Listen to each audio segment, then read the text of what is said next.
Hello and welcome to And the Runner-Up Is. Before we start, I wanted to say a few words on Glenda Jackson, who recently passed away at the age of 87.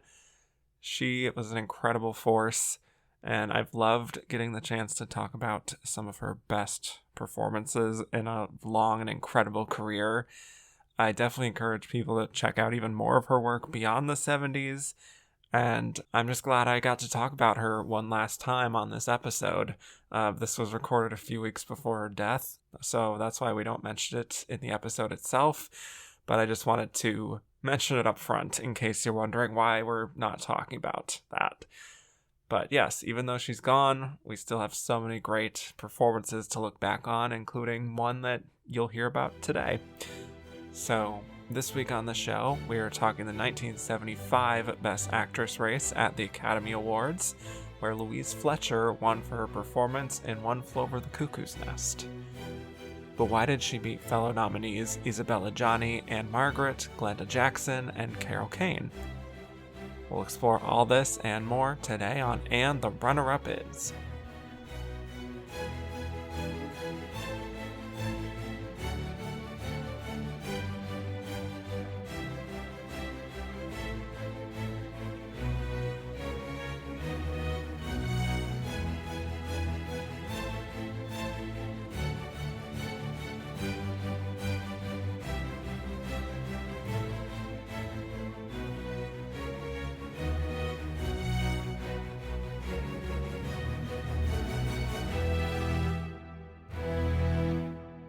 Hello, and welcome back to And the Runner-Up Is. I'm your host, Kevin Jacobson, here to talk about the 48th year of Best Actress at the Oscars, which covered the films of 1975. We'll be discussing how Louise Fletcher won, why the losers lost, and who we think was the runner-up of this Best Actress race. And my guest today is the creator and co-host of the Academy Queens podcast, where he's actually covered this lineup before. He's also a producer and writer, and he's making moves in the industry with his first film with his production company, 223 Films. He's also one of the people from our little corner of film Twitter who has some of the spiciest opinions. Welcome to the show, Joey Gentile. Hi, Kevin. How are you today? I'm very intrigued to see how this is going to go because this is a very wild year, and I know that sometimes you have opinions that diverge from the norm, so I'm just very intrigued. That's how I am. Yeah. First of all, thank you for that intro. A lot happened since I've been on the show last, including almost dying, so that was fun. But legitimately almost dying. So yeah, so much has happened, and this is a year where I feel like I get a fresh start with the listeners, possibly.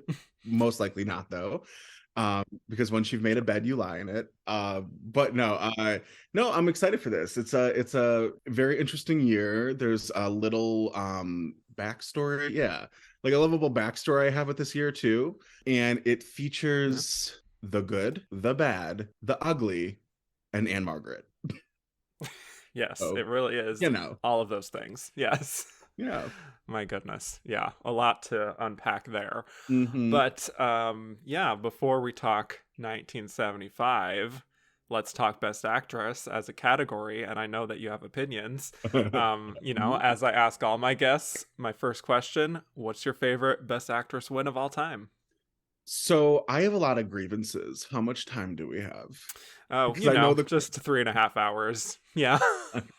So I also know the question that'll follow with this. So anyone who's listened to Academy Queens, we've covered a lot. I mean, we've covered the 30s, the 40s, and not every year in the 30s and 40s. We covered 1950, just randomly, but we definitely covered 1960 up until 2020. What year are we in? 2021. So we're doing 2022 is actually going to be coming out soon.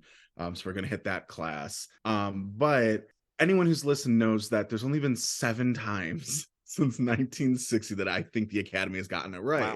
Wow. Yeah. And I want to be, yeah. And I'm not going to be like, oh, Olivia Colman, because I love the Olivia Colman one, but that's predictable. I gotta say, as a whole, the time the Academy got it the most right was Marion Cotillard for La Vie en Rose. I think it is the pitch perfect best actress win ever. Also, I've been listening to your show, Kevin, and a grievance I'm bringing up right away. I need everybody who's been on the show in the past, present, which is me, and the future, which is going to be yet determined. Sure. Get off Vivian Lee's payroll, people, because she is terrible in both of her wins. I don't know what Kool-Aid you guys are drinking, but she is nowhere near a good winner nor double winner. Get off her payroll. She's dead. I will have you know that I am living large on her payroll right now. So thank you very much. You guys are ridiculous. Every time someone says it, I'm like, shut up. Well, I do know that you're not alone in that opinion, if that makes you feel better. So, yeah. Fair enough. But yes, I love that pick of Marianne Cotillard. I don't know if that's been actually said on the show before, so I always appreciate a new opinion when we get to them. So, yeah, and that's one that I personally, as of now, depends on rewatch when I get to that episode, that I very much agree with, and I was hooting and hollering when she actually won. So, yes. Yeah. Excellent. Yeah. Well, my other question for you, and as you said, you often disagree with who the Oscars choose in this category, so I'm sure you have, literally 50 to choose from, but what's your most heartbreaking loss of all time? Yeah, I'm actually going to say one that has not been said yet on the show.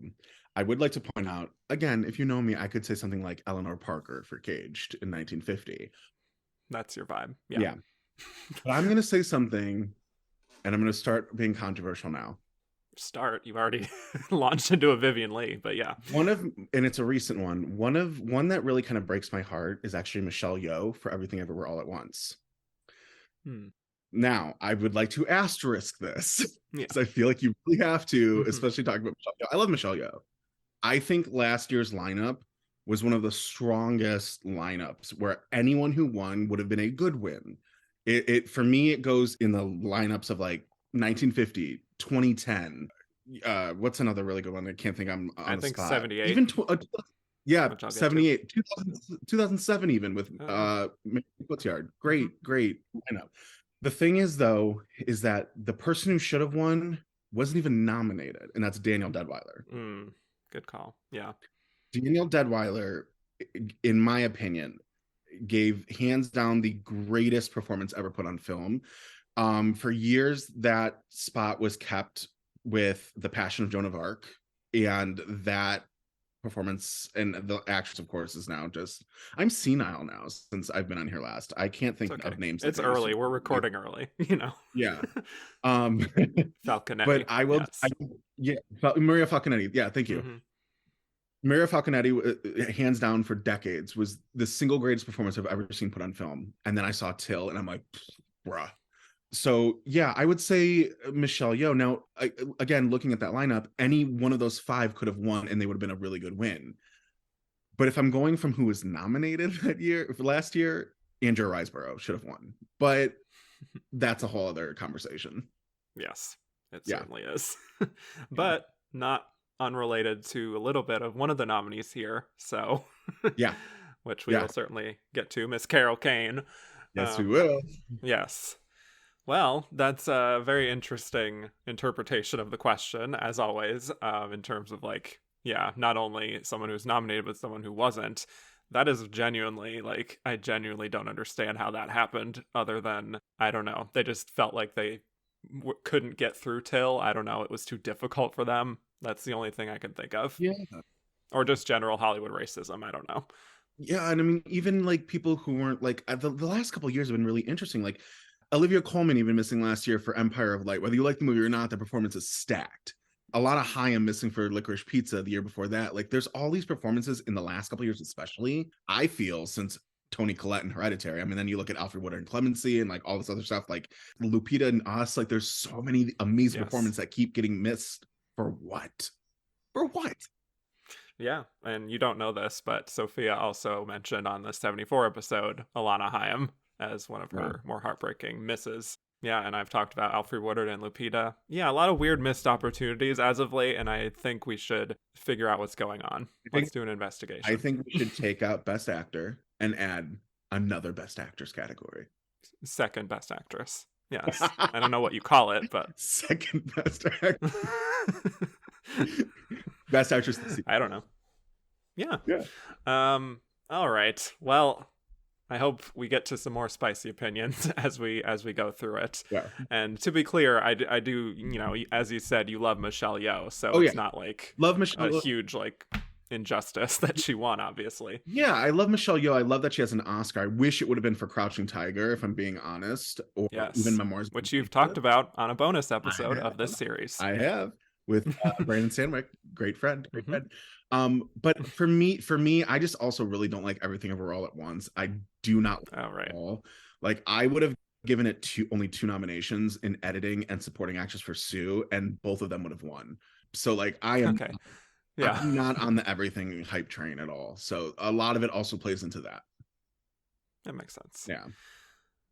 Alrighty. Well, I think it's time to get into 1975 48th Academy Awards. Best Actress nominees were Isabelle Adjani for The Story of Adele H, Ann-Margret in Tommy, Louise Fletcher in One Flew Over the Cuckoo's Nest, Glenda Jackson in Hedda, and Carol Kane in Hester Street, with the winner being Louise Fletcher. So before we break down the performances, curious your overall thoughts on this lineup, and also because you've covered this before, I'm wondering if anything has changed maybe on rewatches. Yeah, so I'll the latter first. Things have changed, actually. It was Oh. crazy. So one of the things that changed for me personally is since I've been on here last is now I have a Manses, and he went on this journey with me. I'm like, you're watching these with me. And I will tell you where he left the station. Okay. Where he left the station for this. But I remember, like, we started with One Flew Over the Cuckoo's Nest, and he hadn't seen any of these before. And I had asked him for an example. I was like, where do you put Louise Fletcher? Would she be lead or would she be supporting? And I remember thinking back to doing this episode with Brandon and kind of just being on the fence, but like, no, I'd put her lead. That bitch is supporting. That bitch is hella supporting. So he puts her lead though, and I'm like, oh, divorce, babes, divorce. But yeah, so things have changed. We'll just say that. Okay. Oh, what was the first question? I'm sorry. Just what you think of the lineup. Oh yeah. Here's the thing. I understand why it gets flack. Put it this way, there's 3 really good performances, a good performance, and then there's Ann-Margret. And yeah. Okay. But I understand why it gets flack. It's not the most memorable for the right reasons. Let's just say that. Yeah. I think this is a pretty significant downgrade from last week, 74. I don't remember what you thought of that lineup, but I think for me that's one of the best lineups that the Oscars ever nominated in this category, and I would have been happy with pretty much any of them winning, more or less. But 74's, I mean, I'm a Diane Carroll gal myself that year. But I think 74 is pretty solid outside of Faye Dunaway. Okay. Yeah. But this year, I think, generally most of the performances are good enough. There was a lot of discourse, you could say, this year about roles for women being lacking on the whole, which is part of, I think, an overall trend also a little bit in the 70s, that a lot of the great directors of this time were just kind of more interested in stories about men. Yeah. And so that's kind of had a lot of women on the backseat and in supporting roles and in roles that just weren't very substantial. Like, really, Barbra Streisand was the only woman in Hollywood that was like, you know, kind of had a seat at the table, essentially. So you see a lot of that in the nominations here, I think. But yeah, I guess there's only really only one nominee that I would quibble with. The problem is, I think that just a lot of these are kind of unmemorable, where even if I like them, they just don't really have a lot of staying power, I guess. And quite frankly, that includes the person that I think should have won this. So that's not saying a lot. But yeah, as far as the films, they aren't necessarily my favorite either. Yeah. Like, I think Cuckoo's Nest is probably the best, even if I don't love that as much as most people. It feels like a lineup where they were definitely struggling to find actresses that they were passionate about. And yeah, like I said, it's kind of a shame that like none of the women in 74 were competing this year, because, you know, I think Diane Carroll could have won. I think Jenna Rowland certainly could have won. Ellen Burstyn easily would have won. maybe even Valerie Perrine. So yeah, love seeing Glenda Jackson again. Sad that this is the end for her, but yeah, this is also a fun opportunity to talk about some actresses that were not exactly Academy favorites, only getting 1 or 2 nominations in their careers. Well, it's crazy too, because this is also one of those years, and you would think this 1975 was actually like 1928, with the way you can't find a lot of these. Yeah. And what I mean by a lot is that there are 3 of these here that you really don't know unless you look for them, and one you just cannot find at all, that are just unavailable. Like, yeah, Cuckoo's Nest is clearly the most famous film out of the 5 of these, and it's the most accessible. It had a spin-off series on Netflix. It's one of the most pop culture zeitgeist films of the 70s. So of course that's everywhere. Everyone has seen, unless you're my boyfriend, has seen One Flew Over the Cuckoo's Nest up until now. Tommy is kind of just like, so I'm from Cleveland. We have the Rock and Roll Hall of Fame. Tommy, there's like a Tommy section at the Rock Hall, just like in the gift shop. It's weird. It's been there for like 20 years. So like if you're from Cleveland, you have access to Tommy. Hester Street just kind of became available with Kino Lorber and like those Blu-rays. So like, if you're a collector, you're like, yeah, I can find Hester Street. Adele H, good luck. Hedda, the 7 Seas love a good pirate. I'll just say that. Yes. Let me tell you the absolute wild rabbit hole journey that I went on trying to find Hedda. Did you watch the version that had like the Spanish subtitles at the bottom? No, I did not. I was lucky enough to find a unadorned copy of it, even though it looked like absolute garbage, but it still. The first time I saw Hedda was like 10 years ago, and I found it. Ohio had this, or it still does, I think, has this great system for the library where you can order from anywhere in the state. And so I had to ship it up from like Dayton to Cleveland, and it was a VHS copy. And that's the first time I found it. Now it's not even available on that. So like I really had to go on the 7 Seas. Yeah. No. Well, we've made it through. So done it. Yes. All right. I think it's time to get right into it, starting with our first losing nominee, Isabelle Adjani for The Story of Adele H. Isabelle Adjani, following in the footsteps of Anouk Aimée, now the second French actress to be nominated for Best Actress. She would go on to basically become the Katharine Hepburn of the César Awards, winning 5 Best Actress awards, so she's very much beloved in her home country. She got her start at a very early age. Her first film was Le Petit Bouillon in 1970 at the age of 14. And then ultimately, Francois Truffaut saw her in a film called The Slap. And he decided to cast her in his next film, which was The Story of Adele H, which is based on the life of Adele Hugo, who is the daughter of the great French writer Victor Hugo, who people may know wrote Les Miserables and The Hunchback of Notre Dame. But he is off-screen in this film because it is solely about his daughter, Adele, played by Isabelle. And we're seeing her as she travels to Halifax in Canada to meet up with a British officer, Albert Pisson, who she had a relationship with in the past. But when she's there, he wants nothing to do with her.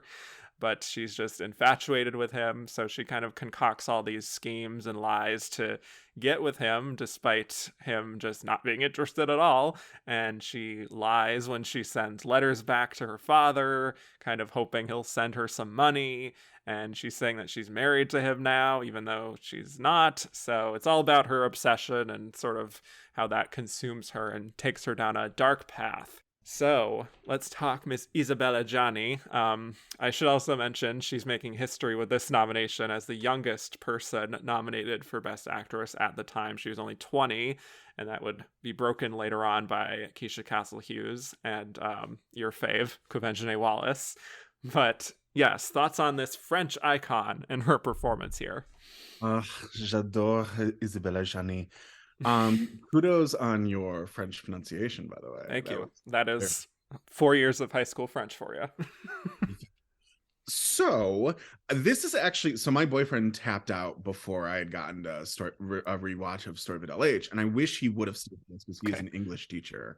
So I was like, Victor Hugo, hello, like literature, let's go. He's like, I'm out after Tommy. I can't do it. You know what? That's fair. Should have saved that for last. We'll save that for last. Yeah. He's like, you're on your own. Yeah. Fair. Yeah. I love this film. I think as a film, it's fascinating. I also think Mr. Little Englishman is hot as hell. Hmm. I'm like, I'm into it. I'm into Isabelle Adjani. She's also my winner in 1989 for Camille Claudel. So like this was my first, and this is before I had seen originally Camille Claudel. I was like, I'm into her. I like her. I am blown away with her here. She is one of those actors, and we're not obviously going to be able to talk about her for this, but Ronnie Blakely getting a nomination this year for first film, and what she does with Barbara Jean is brings years of wisdom for that first movie, right? Hmm. Put that years of wisdom here in the actress category, and then you have Isabelle Adjani, who does not scream that she's 20 here. She screams that she's been doing it at this point for 20 years. This is one of those donkey Shrek references where there's an onion and there's so many layers to her here. Okay. Yeah. She's sociopath. You know who she is? She is Alex from Fatal Attraction before Glennie did it. That's who she is. I was gonna make that comparison. Yep, you Uh-huh. stole my thunder. Sorry about that, Kevin and Kevin and company. But yeah, this is the French Fatal Attraction minus the rabbit. I mean, Yeah. she's amazing here. She's sociopathic. She's genuinely psychotic at times. She's lovable. She's scary. You weep with her, you have sorrow for her, you pity her, and she does it in less than 120 minutes. So fantastic. Yeah, she's really strong here. This is a beautiful debut at the Oscars. It is one that I wish had a better release because I think more people need to watch this movie. This is one of those, if you're going to ever, and again, she had a second nomination, but if you're ever only going to have one nomination, you want it to be memorable. And by God, if this was her sole nomination, it is a memorable one. It is so good, so delectable, and I want to eat it up every time I watch it. I think this is a kind of a mesmerizing performance, is what I would say. It's just, especially to see her at her age having such a strong hold on a very complicated role.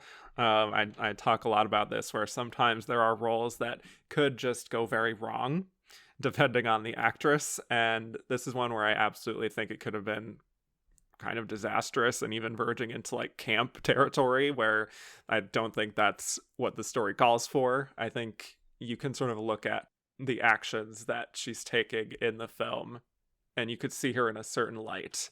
You could sort of dismiss her as the unhinged, the crazy ex-girlfriend archetype, and really sort of mug for the camera with it. I think there's also maybe a version of this where you don't really grasp like what she's going for, and she just underplays it to the point where it doesn't leave an impression. But yeah, I agree. She really does leave such an impression here. And yes, to kind of compare it to Glenn Close, the idea of a woman just being like so consumed by a man that it becomes like her undoing. Glenn has talked about like not wanting her version of Alex to be like the two-dimensional villain type, even if the movie is sort of putting her in that box. And I do personally think that she got to some humanity with that part. But then I think the same goes here with Isabelle Adjani, where she's just playing a young woman who is, I guess, just barely into her adulthood at that point, who's just like madly in love with a man who wants nothing to do with her, and the thought of that literally drives her to madness. And there's something to the performance that I think where she looks so innocent and just kind of like she could be easily manipulated maybe, and all this stuff, but she has so much going on inside of her that she is really able to express like with her eyes and her gestures, her way of carrying herself, where you feel like she's like trying to be a more mature person, like even when she's like lying about wanting to find Pinson and like saying, oh, her niece is looking for him, or like saying that he's her sister's brother-in-law and all these different things. Or like when she's also like telling her, whoever that is, landlady person, about like having an older sister who drowned. There's this line she says where she's like, you don't know how lucky you were to be an only child. That sort of thing, where you want to learn more about her. I think you want to know the truth, but it's like so much of what she says in her letters and her how she deals with other people is kind of bullshit.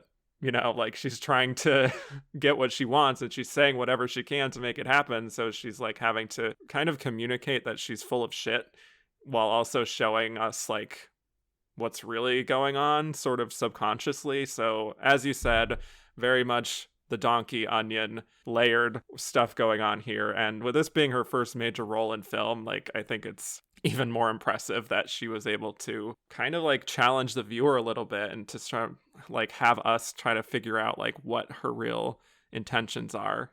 Yeah, and this is like one of those actresses and those roles where you have all the little gay and bi boys just like, yas, queen, with their fans, like ruin that man. Like, honestly, work.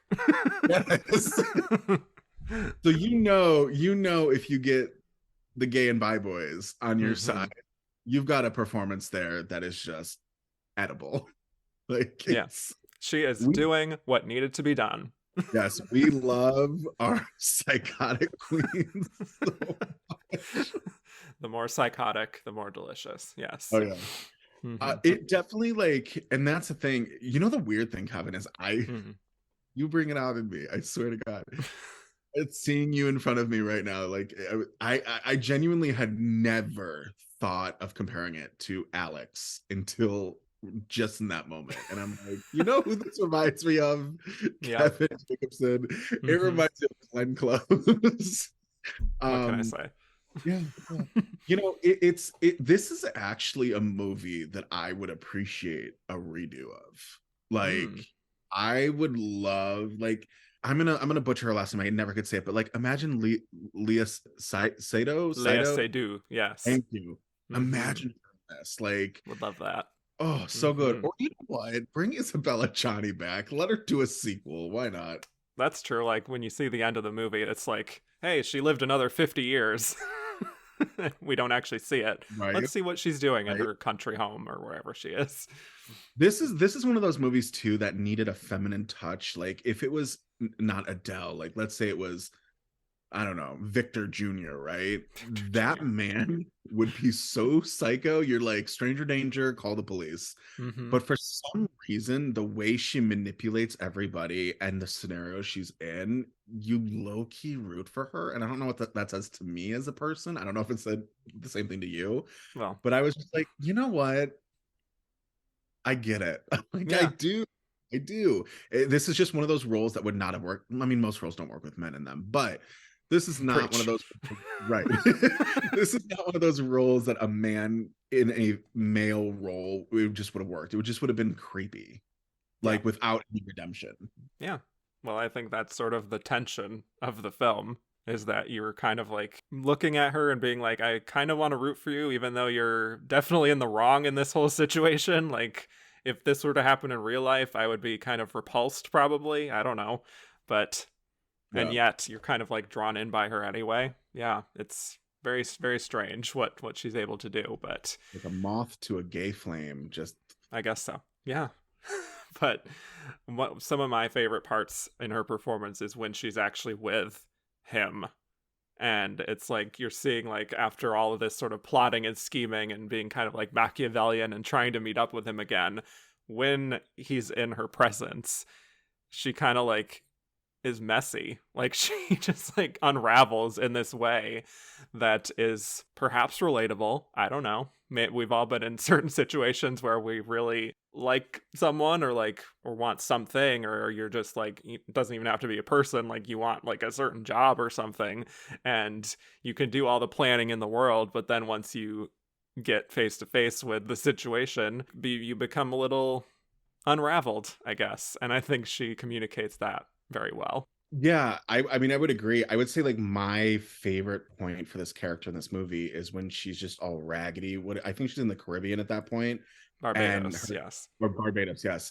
And shirt, just raggedy dress. She's given up all hope. She's getting beat up by like kids. And it's like, you're like, what is happening? And she just like, she's lost everything. But the moment she gets a chance, she snaps back into it. And I'm like, ooh, girl still got it. I'm like, that is a fighter. She knows what she wants. I just think that's a great point in the story where you're like, where else can this character go? Can she continue to go? And boom, she continues. I'm like, have at it, have at it. And I think it's like the real strength, and that's where Isabelle Adjani's strength in this film comes, and why she was the perfect person for this. Because again, had it been anybody else, could we still root for her at that point? And yet you do. Right. Yeah. Like, make it make sense. I don't understand it, but I'm here for it. Yeah, it's hard to put into words, I think, exactly what she does, which I think is probably what the best actors can do, is that you may not be able to come up with exactly what it is she's doing, but yet it sort of is working. And again, the fact that she's like 19 filming this and is able to have that kind of maturity is very commendable, I think. I'm going to actually compare it to another Oscar debut, which you'll get to way down the line. This type of Oscar debut, and by the way, this person's who I'm going to mention, I think this is still her best Oscar nomination, is the type of Oscar debut you want with Jennifer Lawrence in Winter's Bone. Ooh, yes. Also my favorite of hers as well. Yeah. Yep. Her best nomination was still her first. Yeah. But yeah, this is one that's like, bam, I'm here. Bam, I've arrived. Yes. Yes. This, if anything, I didn't love the film. I'd finally seen it in the last year. But I appreciate her performance a lot in it. This is a small sliver of what she pulls off in Possession. She is very good at this particular type of possessed, like literally, you know? Yes. Yes. I also like the parts of her writing her letters back home to father. And, you know, just like when he finds out that she's not actually married and the kind of like is urging her to come back home, I think it only makes her want him more and like want to continue the lie, because she's just in so deep by this point that there's like no coming out of it. And I love when we're seeing her like almost in a trance, like when she's writing him back, and it feels like you're just kind of watching this girl who's so convinced of her own desires and urges and lust that it's like nothing can get in the way of that. And it's sort of like all of her better judgment just goes away when it comes to him. She really taps into that like primal element that, like you said, not a lot of actresses might be capable of without it feeling a little campy. Which there's nothing wrong with camp, but, you know, I think for a story like this, she is able to ground it. Yeah, I mean, there's camp like Sylvia Miles and Midnight Cowboy Camp. Sure. And if you're putting that idea of camp into this would have been a laughing stock. Right. I think you can do camp. I'm going to call it camp elegance. And I think that's what she also brings to the table. So if you want to use the term camp, yeah. I'm not disagreeing with you at all. I'm just saying, like, for anyone trying to put that picture together in their mind, right, this is camp elegance. This is, I'm ridiculous, but I'm being seriously ridiculous. Yes, like she knows what she's doing. Yeah. It's not unintentional in any way. Yeah. I also really like the scene where she is at like the hypnotist and she's just like watching, and you can see her like making the mental calculation like, oh, if I can't have him, maybe I'll just go ahead and hypnotize him into wanting to be with me. And she's just like furiously writing in the audience like all the steps that she has to take. Yeah. But then after she learns that, you know, it was all kind of like smoke and mirrors after that, it's this sort of feeling like, oh, okay. Then she just descends even further after that. Did you ever have a moment watching this? And it's funny because I think this was my third time watching this in my life at this point. Did you ever keep forgetting that they were like in past time though? Like there, I feel like for me, there were moments where I'm like, wait, what time period is this in? Yeah. Because then I remember too, it's 1975 or 1974 when they make this 1975 when it comes out. And I'm like, wait a minute. Oh yeah, this doesn't take place in like the 70s. Like, I don't know why there were certain points here where I was like, oh yeah, this is like past time. That's why communication was, you know, people weren't finding out about her this so easily. Like there was really work. And it really just, again, as a whole, for me, just is the cherry on top when you have moments where, yeah, she's at the hypnotist, or she's in Barbados and she's losing it, and, you know, or she's, you know, writing father and all that, where he's on the horse and they're outside and she's giving him like, what is it, the money, and she's like, just like, love me, let's, you know, whatever, like she's willing to like be like, hey, I'll pay you. Like money. Yeah. Just stick it in. Like, that's all she wants. Yeah. And She is down bad. yeah, she needs a mop throughout this whole movie. Let's just be honest. She is leaving a snail trail everywhere she goes. My goodness. It's true. Yeah. Yeah. But And you yeah, know it's what? I mhm. get it. I get it. Right. Like I said, like in some way you're kind of like, girl, I've been there, Right. Maybe not to the extremes that she takes in this, but I And sort of maybe feel like, yeah, right. So, but yeah, by the end and the kind of like you were saying in Barbados, like wandering the streets alone and her clothes are in tatters and she's just in such a horrible state. She really, really commits to that, and you really feel her giving up and like the weariness of everything and her emptiness. She gets to do so much. Like it's a full range that she's showing here. But I think maybe I don't know how you feel about just like her getting to that point. And I've personally felt like there's maybe a little bit missing in terms of like transitioning into her being like completely out of it by the end to like not even recognizing certain people or anything. Like I don't know if that was the most elegant of transitions to where we get to the end of the film, but I think she does what she can to make it feel natural. I, yeah, I do think there's some exposition.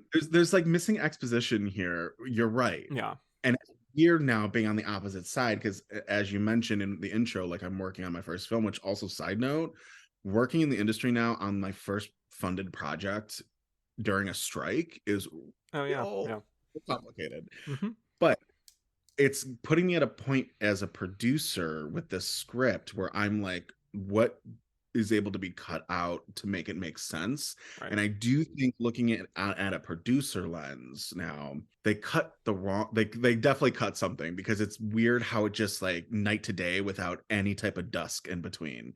Mm-hmm. So there's something missing, and if again they would do a redo, we got to put something in there to make it click, because it's just night to day too fast with nothing in between. Yeah. And also to your point earlier, like it's a relatively short movie. Yeah. I feel like you could add 20 minutes or so and it wouldn't be affected. I think it would be make that transition a little cleaner.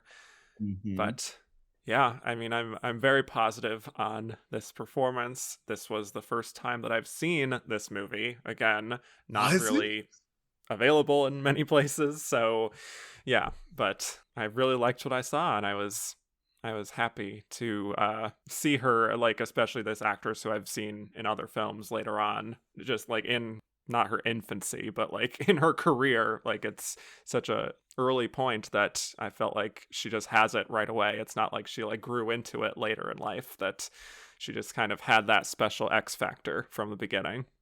Yeah. So yeah. Have you seen Camille Claudel yet? No, I haven't seen either of her Oh, nominations I can't wait to hear before your that. thoughts on that one, Yeah. especially knowing now that this is your first watch on this. When you get to that, Yeah. I'll be tuned in for sure. I would Yeah. also highly suggest, she should have gotten it. I don't know how she missed it. Brandon had said the same thing. 1994's Queen Margot is, Mm. my God, my God.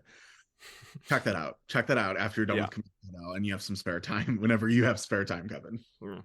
Yes. In between watching 5 movies a week. Oh. Yes. But yeah, we'll be talking about her again. When is that? 1989. So little while from now, but which is another, French film about a tempestuous relationship. So that's kind of like her niche, I suppose, at the Oscars at least. But yeah, happy to start out with that one. So anything else on Miss Adjani before we move on? No, just check out this film wherever you can. It likes to Yeah. stream randomly and then become unavailable almost every other day, I feel like, on Amazon.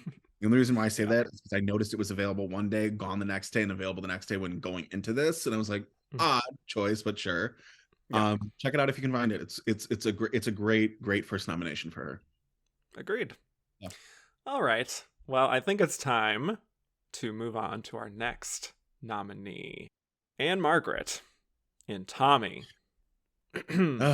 Where to even begin?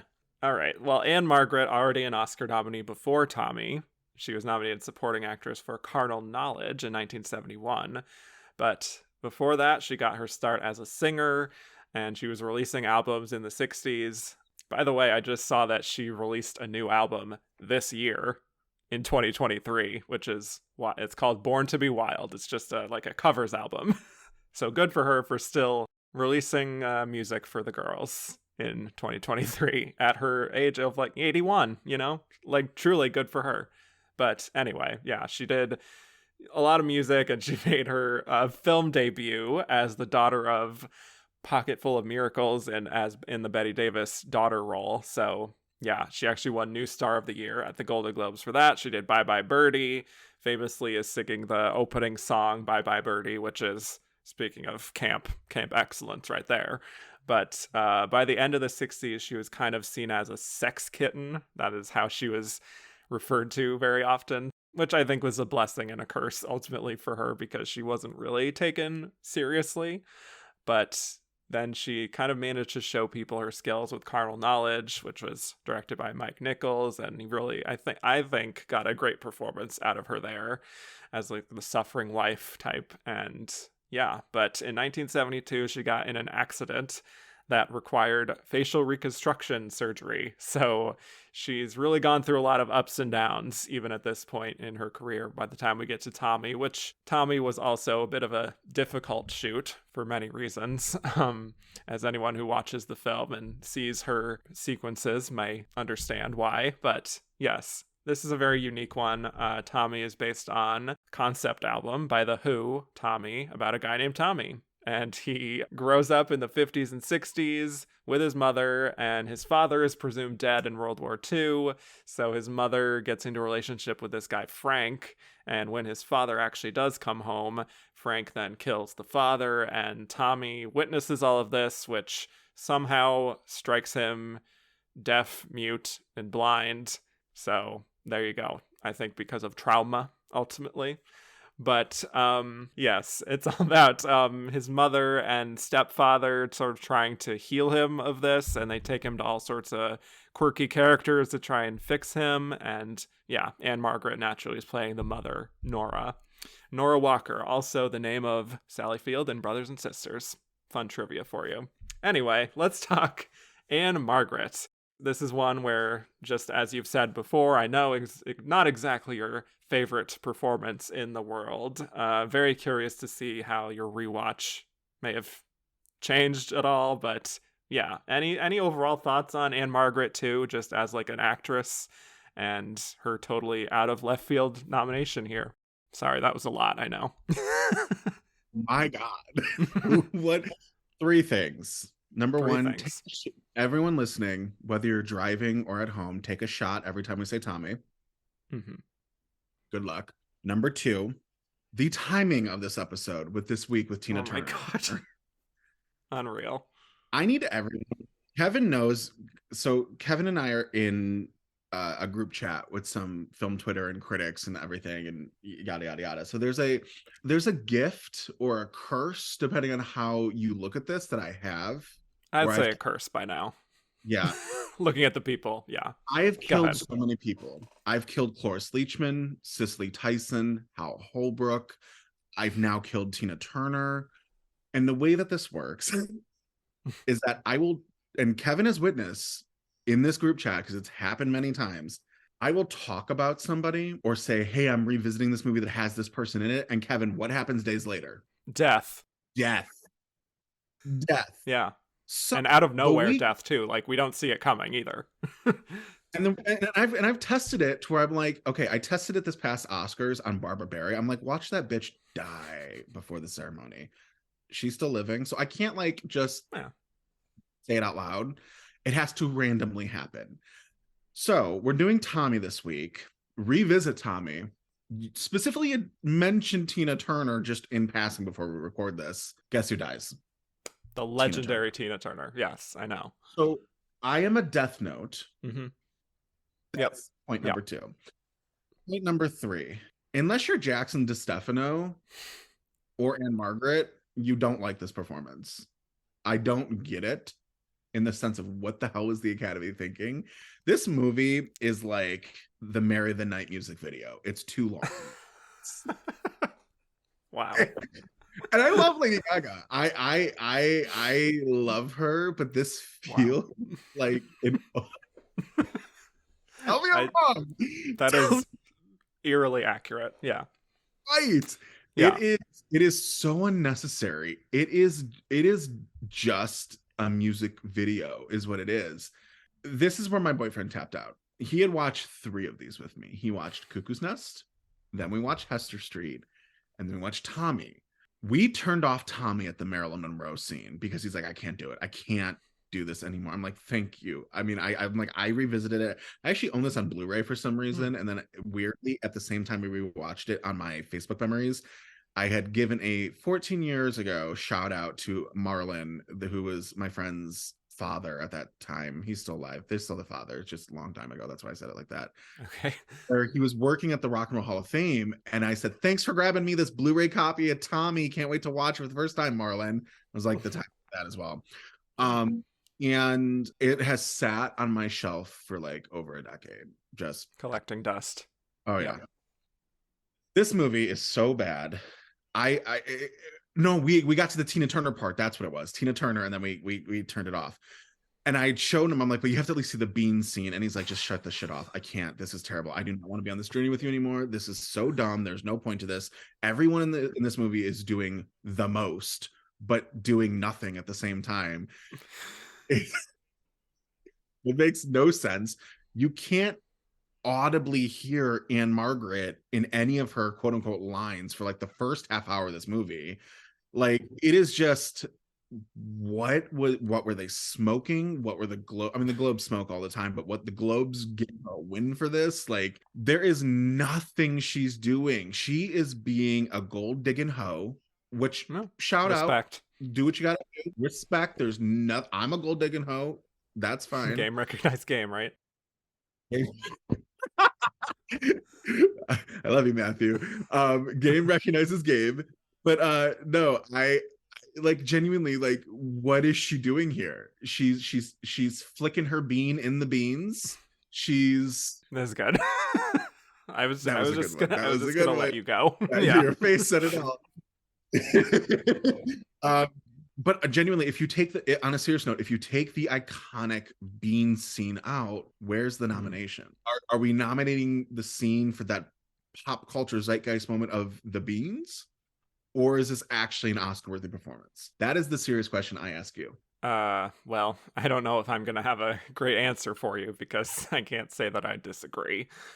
I don't even know what to say about this. I've never seen anything like it, certainly in Best Actress. Haven't seen anything like it since. I feel like I want to congratulate Ann-Margret for breaking ground by becoming the first and probably only person nominated for an Oscar for a music video. Like, good on you, because that's really what this is. This is an extended music video that goes on far too long, and the arc of this character is just fully confined to the arc of like an average music video, and there's just not a whole lot that she can even do about it on a certain level. So, I loved her in Carnal Knowledge. I think she's very heartbreaking in that film and really does show her dramatic chops, and I feel like you can see her really trying to take this seriously, but she's so constrained, I think, just by what the film is. And yes, I think there is kind of like a through line, and you can see how like thematically it's like about consumerism and also trauma. Like, I get that part of it. It's just stylistically, it's so wild and frenetic and so unlike an Oscar movie that I genuinely don't understand how it was nominated, how there were enough Academy members who, number one, got through the film, number two, felt that it was even worthy of consideration in that way to begin with, and then I guess number three felt that Ann-Margret gave enough here to warrant a nomination.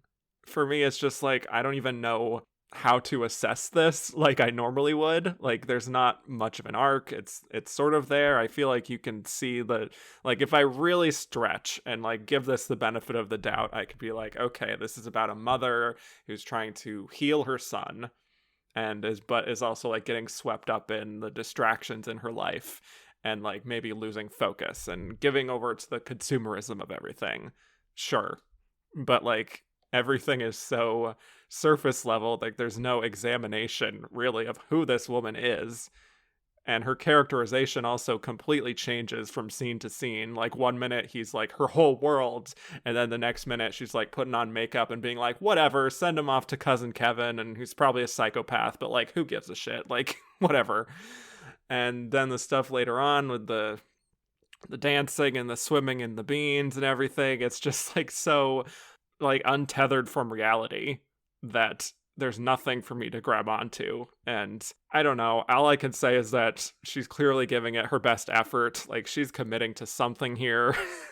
And I applaud her for grasping for some sense of meaning in all of this. But yeah, I'm just kind of at a loss when it comes to like assessing whether this is even nomination worthy or win worthy or what it even is. Like it's truly rendered me baffled more than anything I've ever talked about on this show. Is this your first time seeing it? No, I've seen it before, and I still am baffled. I need you to picture this with me, because this is why I started laughing as you were talking too. Because you had mentioned, you can't fathom, I can't either, having a cast member sit through this or consider this. Picture it. 1975, Betty Davis smoking a cigarette in the theater, looking at the theater, looking at the screen, looking at someone next to her like, the fuck is this? And it's glorious. And that's the thing too, we're at that point in the Academy that we're at that old garb and the new Hollywood. But how many new Hollywood members do we have at this point? Because I am also having a hard time fathoming the voters from the 40s, even the 30s who are still alive at this point, the 40s and 50s and 60s, to even look at this and be like, you know what? Work.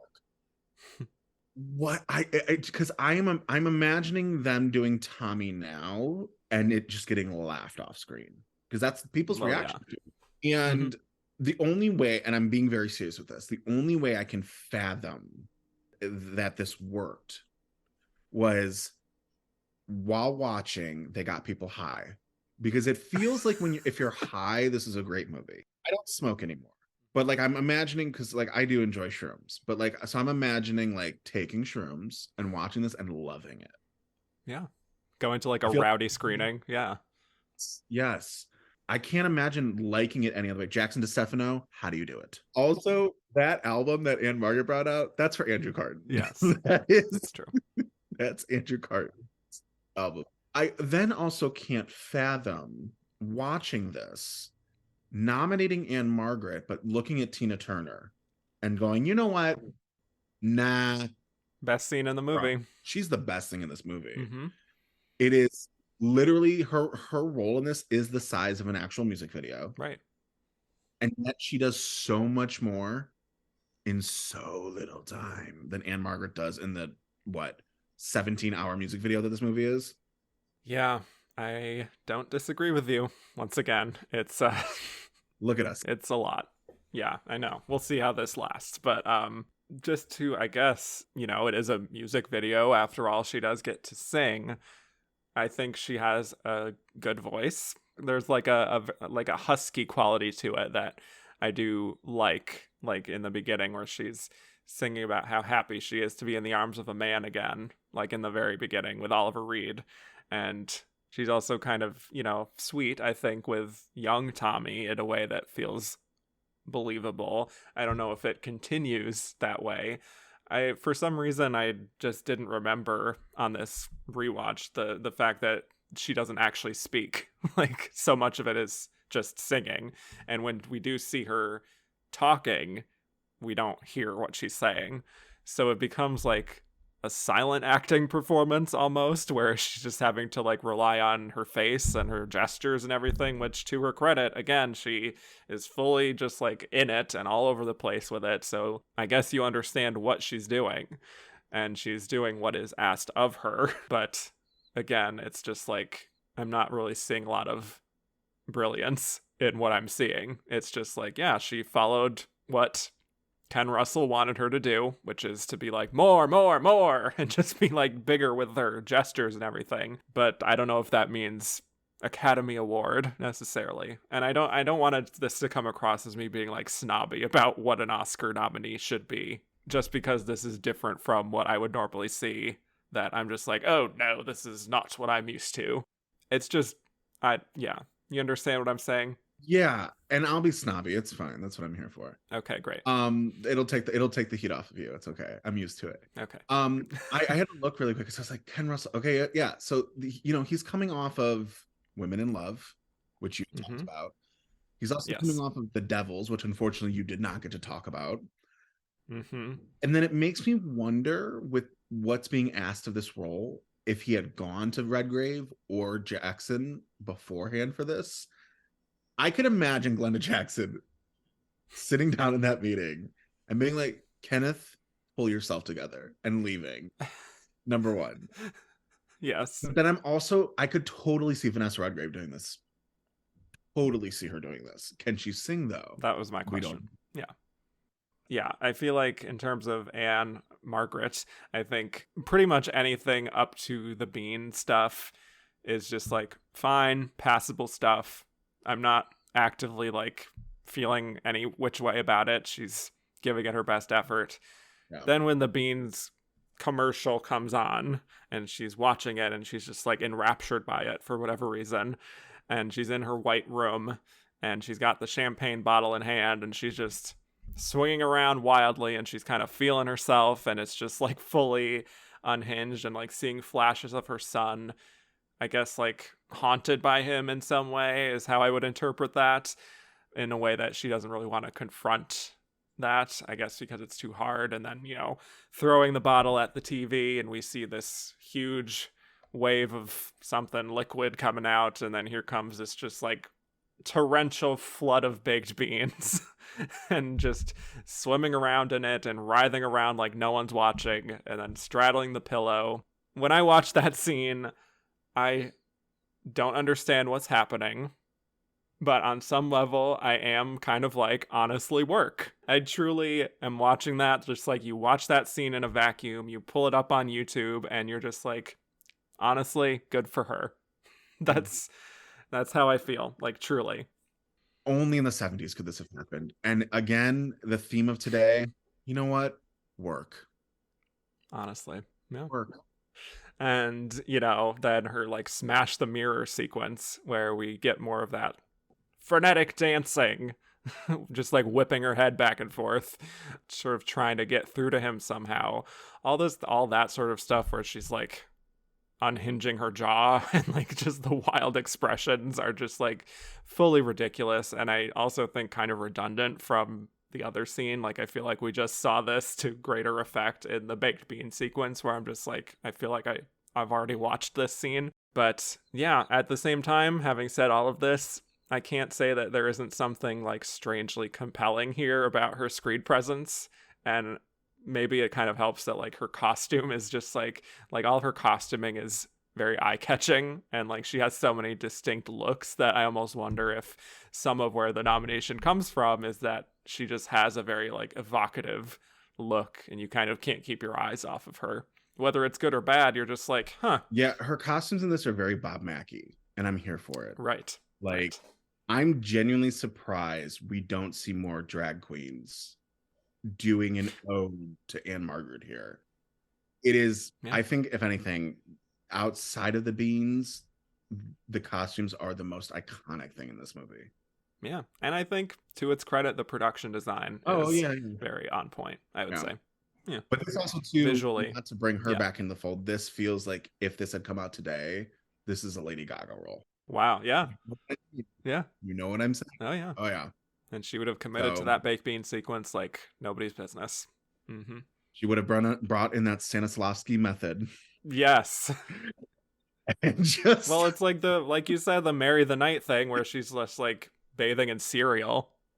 Is that not an homage? I don't know. Look at my mind. Look at my mind. Mm-hmm. Are you looking? Yeah. I see the vision. Yeah. Yes. So yeah, I mean, like in terms of the ending, like it sort of ends without really getting very much insight into the whole thing of like Tommy being enlightened and everything. I guess she's just vaguely happy that he can see and hear and talk now, but she just sort of gives into the commercialism stuff again, which is fine. I sort of can understand what the film is going for, but it just doesn't give her much to do ultimately outside of that, of just like the surface level scene to scene work. Like, I'm gonna do what is required of me on this day, whether it connects to any other scene, who even cares? We're just having fun. So like, as much as I want to bash this performance, it's kind of like fun that it's here in a way because it's such a novelty. Yeah, it is one that you can definitely have a strong opinion about, but it's not one that you could be like hating on in a hateful way. You can Right. hate on it and appreciate it in a fun way because it's so over the top. When you mentioned camp earlier, this is camp. Mm-hmm. Big time. Camp. All right, let's move on to our next nominee, Miss Glenda Jackson in Hedda. So, again, unlike most of this lineup, Glenda is a true favorite of the Academy, now getting her 4th Oscar nomination in 6 years. She has 2 wins under her belt. Unfortunately, this is also her last nomination. Yeah, this is definitely the end of an era. I feel like the end of an arc for this show, really, having talked about so much of her in such a short period of time. But around the same time that she wins for A Touch of Class, she gets offered to play the title role in Hedda Gabler, which is a great classic Ibsen play. So she performs in Hedda Gabler on the stage, and then she also does this production, which feels essentially like a play when you watch it, except there's cameras. So just like no effort to open it up at all. And also the version that I found truly looks like a lost TV production recorded on a VHS. So it's very far from cinematic per se. But the film, as with the play, is about Hedda Gabler, who is the daughter of a general, and she marries a man who she doesn't really love and finds herself kind of disappointed with life, but she's also a very clever person, so she enjoys sort of toying with people, and that includes her husband's rival, Eilert, who she has a past with. But now he's a rival for becoming a university professor, and so she does what she can to sort of make movements behind the scenes so that it sort of puts her in the best position. And it's ultimately about how her plans sort of get carried away and just get the better of her. So, like with your show, you had to watch a lot of Glenda back to back. I don't remember if you had any sort of, I don't know, conclusions that you came up with for her as an actress, but what are your thoughts on this legendary Glenda and her final nomination in Hedda? I think for it being her final nomination, it is a strong way to go out. This is like a go out on top nomination. I know I know there's a question. I think we're in the Twitter questions we're gonna ask us to rank, so I'll wait on that. Yeah. But I will say, like, if you're gonna go out with a bang, this is how you want to go out with a bang. And it's sad that you can't find this anywhere. 1975 had a thing with nominating plays. We have this and Give 'Em Hell Harry with James Whitmore. But I really like this. And I was surprised the first time I'd watch this how much I like it. Was it first time for you? Yes. Okay, I'm so curious. I need to also say Regina George and Courtney Shane from Jawbreaker have nothing on Glenda Jackson's Hedda, because in the first 10 minutes you meet this bitch. This is another yes, work queen. Like, it really is. There's a theme to this lineup. She's insulting her, I don't know, it was her friend or her relative or whoever it was. She's like, you need to fire the maid. Look at this dingy hat. And it's her hat. It's her hat. It's her friend's hat. It's so funny. And then she's like pointing guns and like, I'm going to shoot you. And then she's got these great one-liners of like, and I'm burning your baby. And you're like, what? Burning your baby. I'm like, burn the baby. Burn the baby. Wow.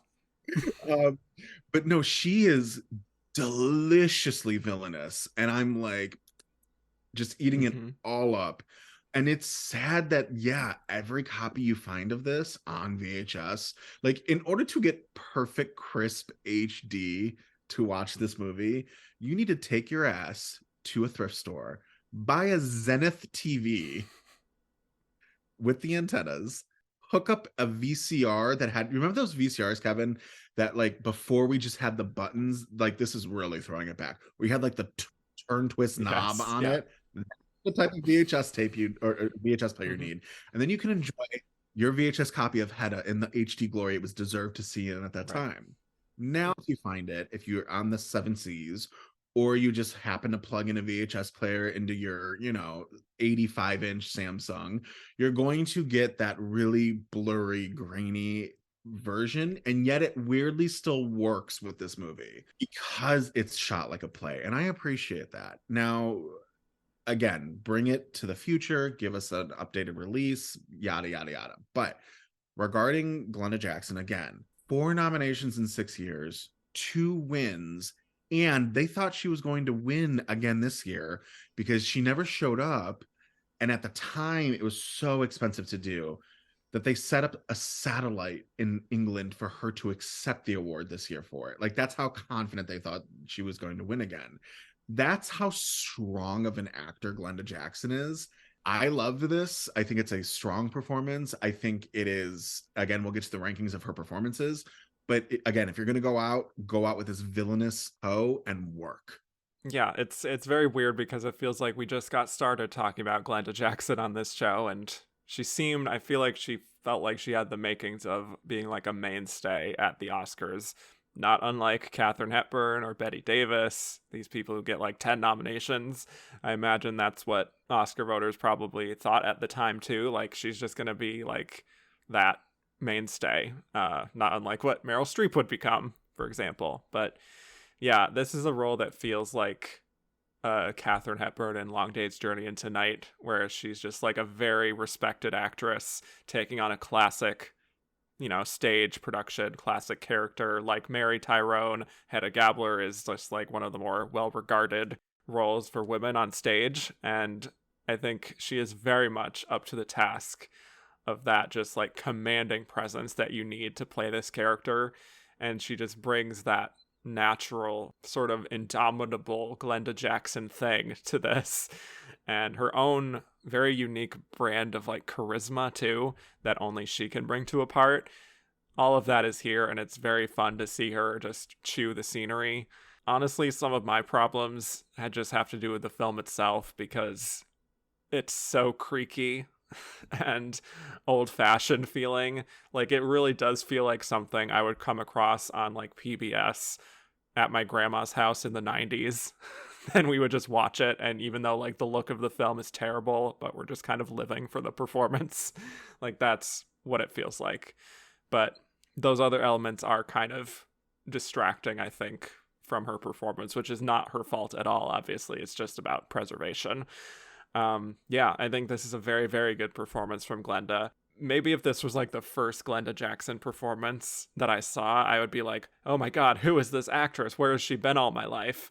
But I do feel like, 4 nominations in now, I kind of feel like there's not a whole lot new here that she's doing that she hasn't done before. She just has like that sort of, the wicked quality that she has in Women in Love.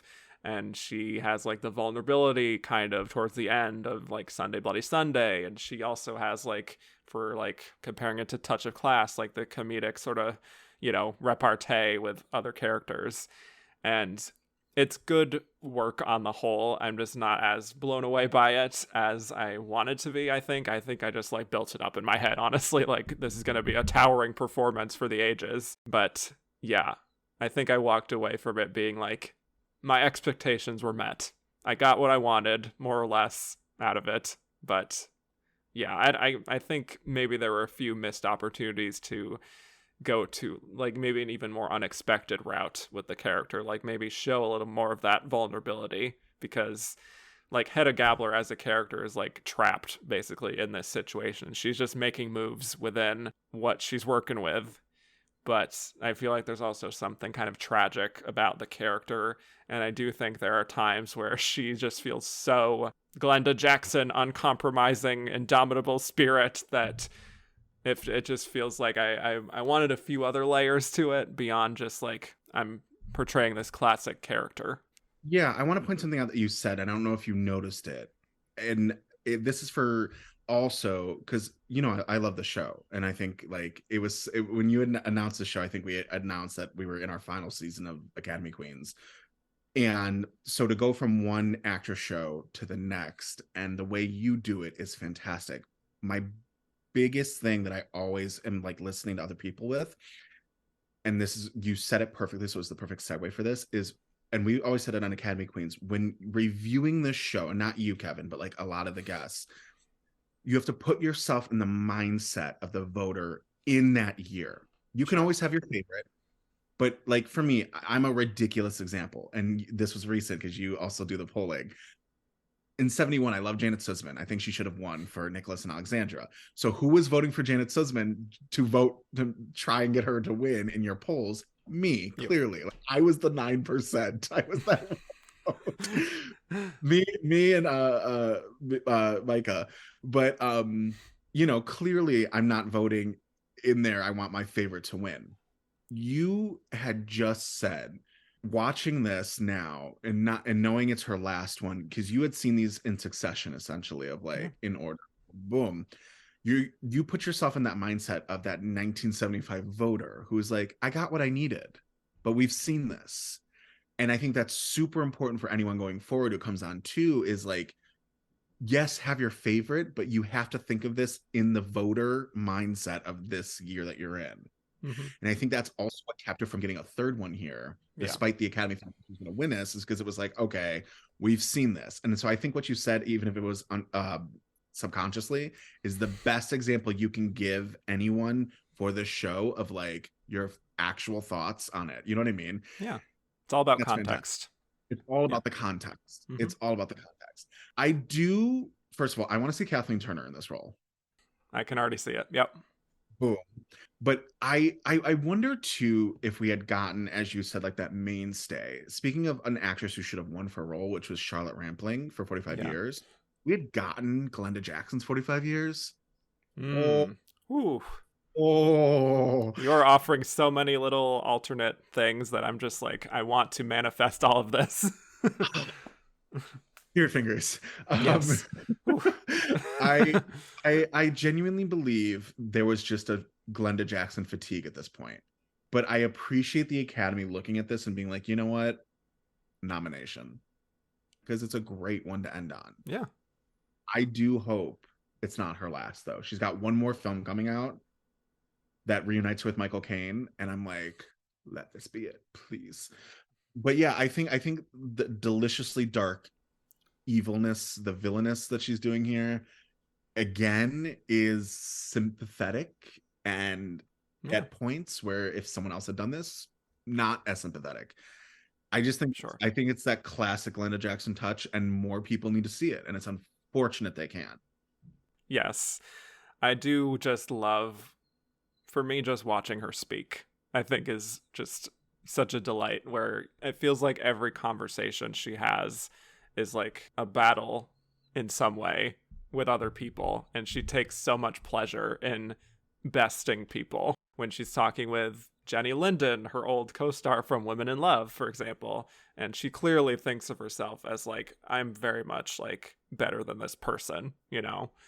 And even though they were like classmates together, and the Jenny Linden character, I don't remember her character name, I apologize, but I'm just going to call her Jenny Linden, talks about like being frightened of Hedda back in the day, and Hedda's just like, frightened of me, and just like very much like that, who, me? Really reveling in that sarcastic sort of wit that is just so delicious and bitchy in the best sense of the word. You feel like she's so much smarter than the people around her, or at least she thinks of herself in that light. So she has that superiority and that just like very comfortable way of dressing down her opponents, I guess you could say, in all her scenes. But I feel like you do kind of see some of that frustration that she has just with feeling so constrained by her situation as like just a wife. And I will go ahead and do this because it is me. would also compare it to Glenn Close in Dangerous Liaisons in that respect, where she's just like calculating behind the scenes, even though because of the way society is put in place, you know, she is somewhat limited by what she can actually do. And so she's just like doing whatever she can, having her little conversations, whispering in people's ears.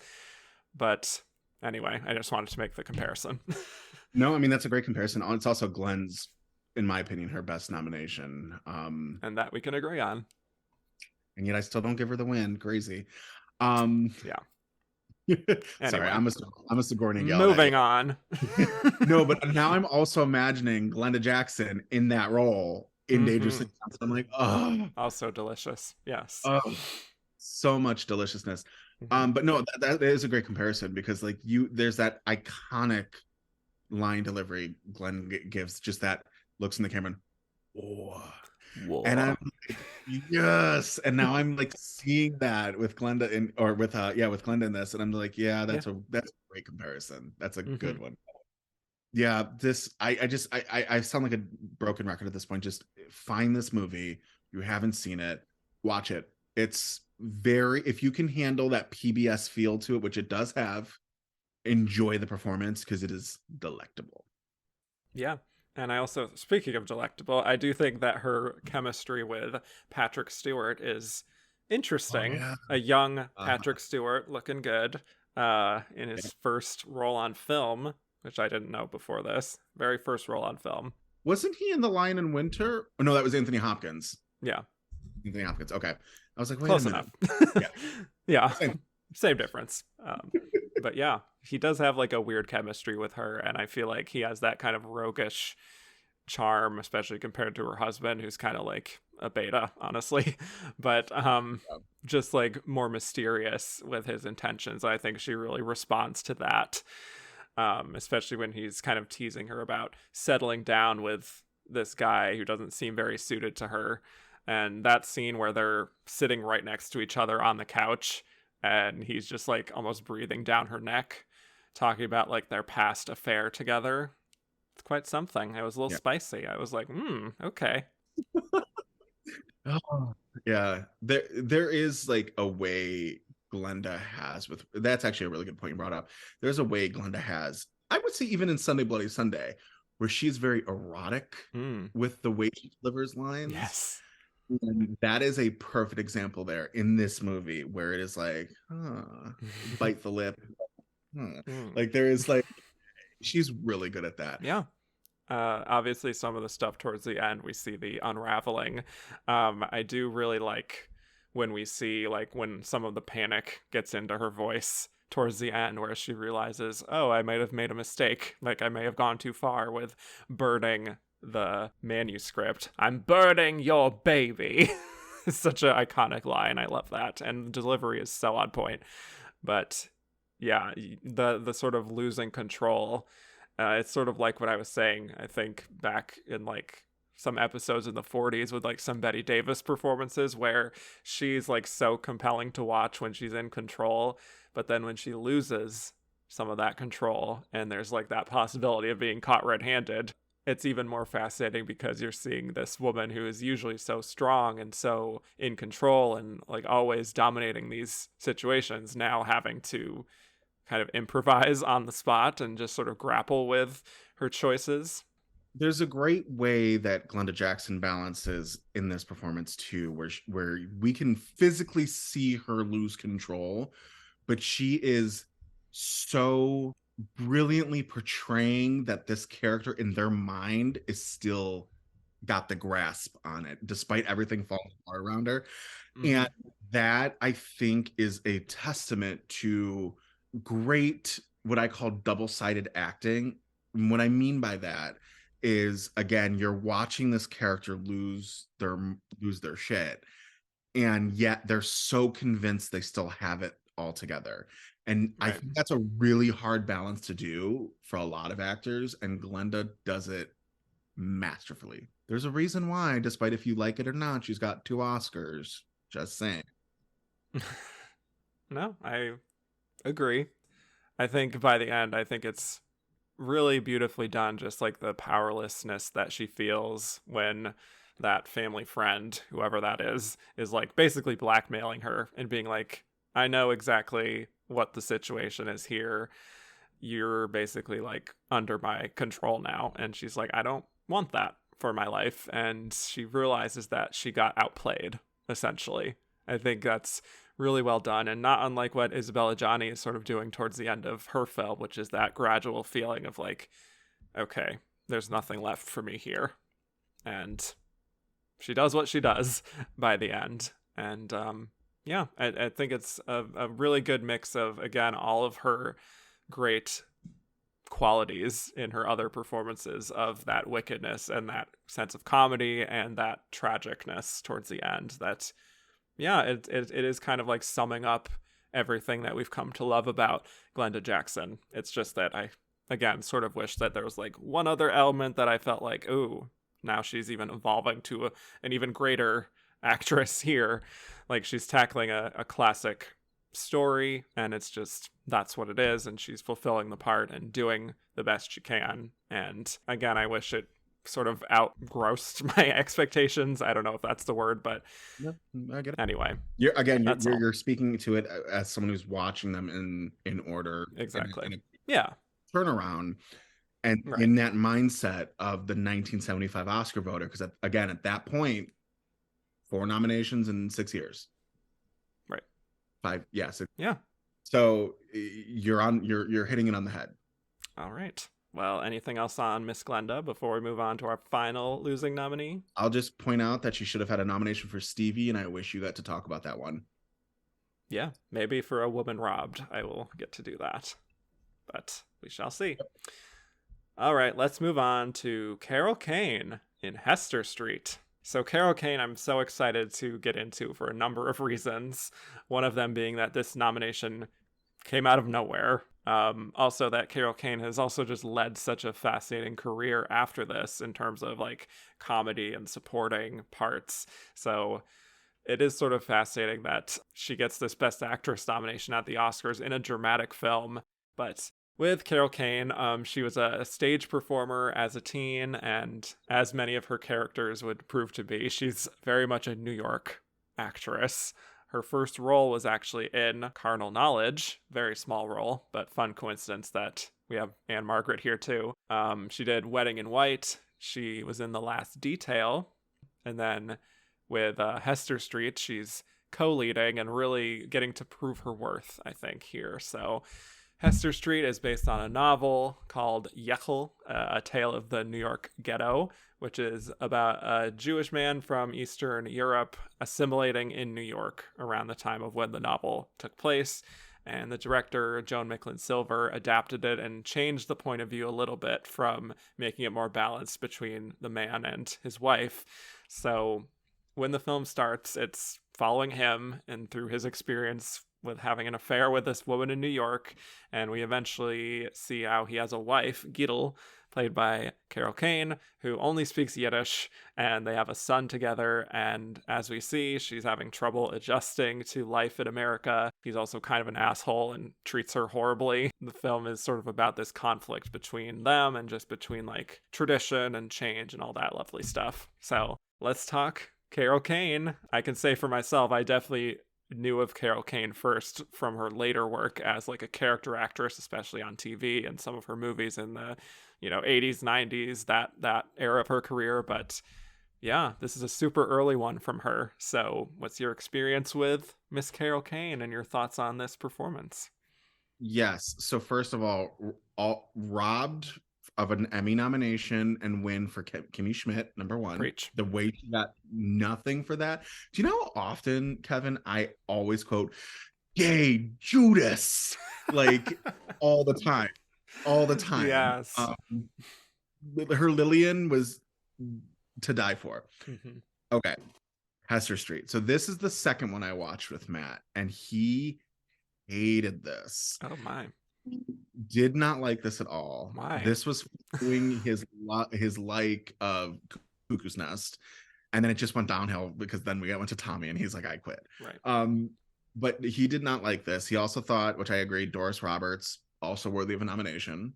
But Hester Street as a whole, I actually really enjoy. I love the independent cinema movement of the late 60s and 70s. And for me, thinking of what comes after 1975 with the nominations, this feels like the last of those independent film nominations. Maybe there's one I'm not thinking of but I can't, they all feel like studio films at that point after this. And I can appreciate that. I think this is such a low budget that you can tell, like, there are, like John Carpenter and Jamie Lee Curtis always said, when making Halloween, even, at the end of takes, everyone was just picking up leaves in a trash bag and throwing them into the next scene. This feels like at the end of every take, they took those hay barrels in the middle of the street and just like tossed them in the air. Like everyone's just hopping on. I love the feel of that for the movie. I think it's a very simplistic story that can be done for like $20,000 today, if we're being honest. But what makes it so complicated is balancing, and it's kind of like a Fiddler on the Roof thing too, tradition with the new world. Right. And I think that's what makes it, for me, so compelling. It's also noted that Carol Kane doesn't come into this movie for like 25 minutes. Like, she's not nowhere to be seen for the first 25 minutes of this movie. So at that point, you're like, okay, where's this lead actress at? What's going on? But the moment she comes on screen, when he's picking her up at Ellis Island, is like, the movie is all her POV, in the sense of like, how does this woman keep to herself in her traditions, but have to assimilate to America? Because that seems to be the theme of this piece of shit husband, is that he just wants to be American, and screw everything else of the old world, right? She wants to hold on to that. That's all she knows. And she's being forced into a scenario that she doesn't necessarily want or can adapt to right away. And so we have those moments of her where she's genuinely a confused child in her process of what's going on around her, to where she's like weirdly being kept hostage in this apartment. She's like, show me America. I have not been outside yet. And you're like, girl, what that apartment is the size of my bathroom. Like, how have you not left? Yeah. There's like certain points, like he's been cheating on her. He's been living alone for a couple of years now. He's got a new lover. He's hooking up with Lynn Shay in her first movie role as the hooker, and so, they're husband and wife, and he hasn't seen it. And she's like, I want to sleep with my husband. And he's like, no, get off of me.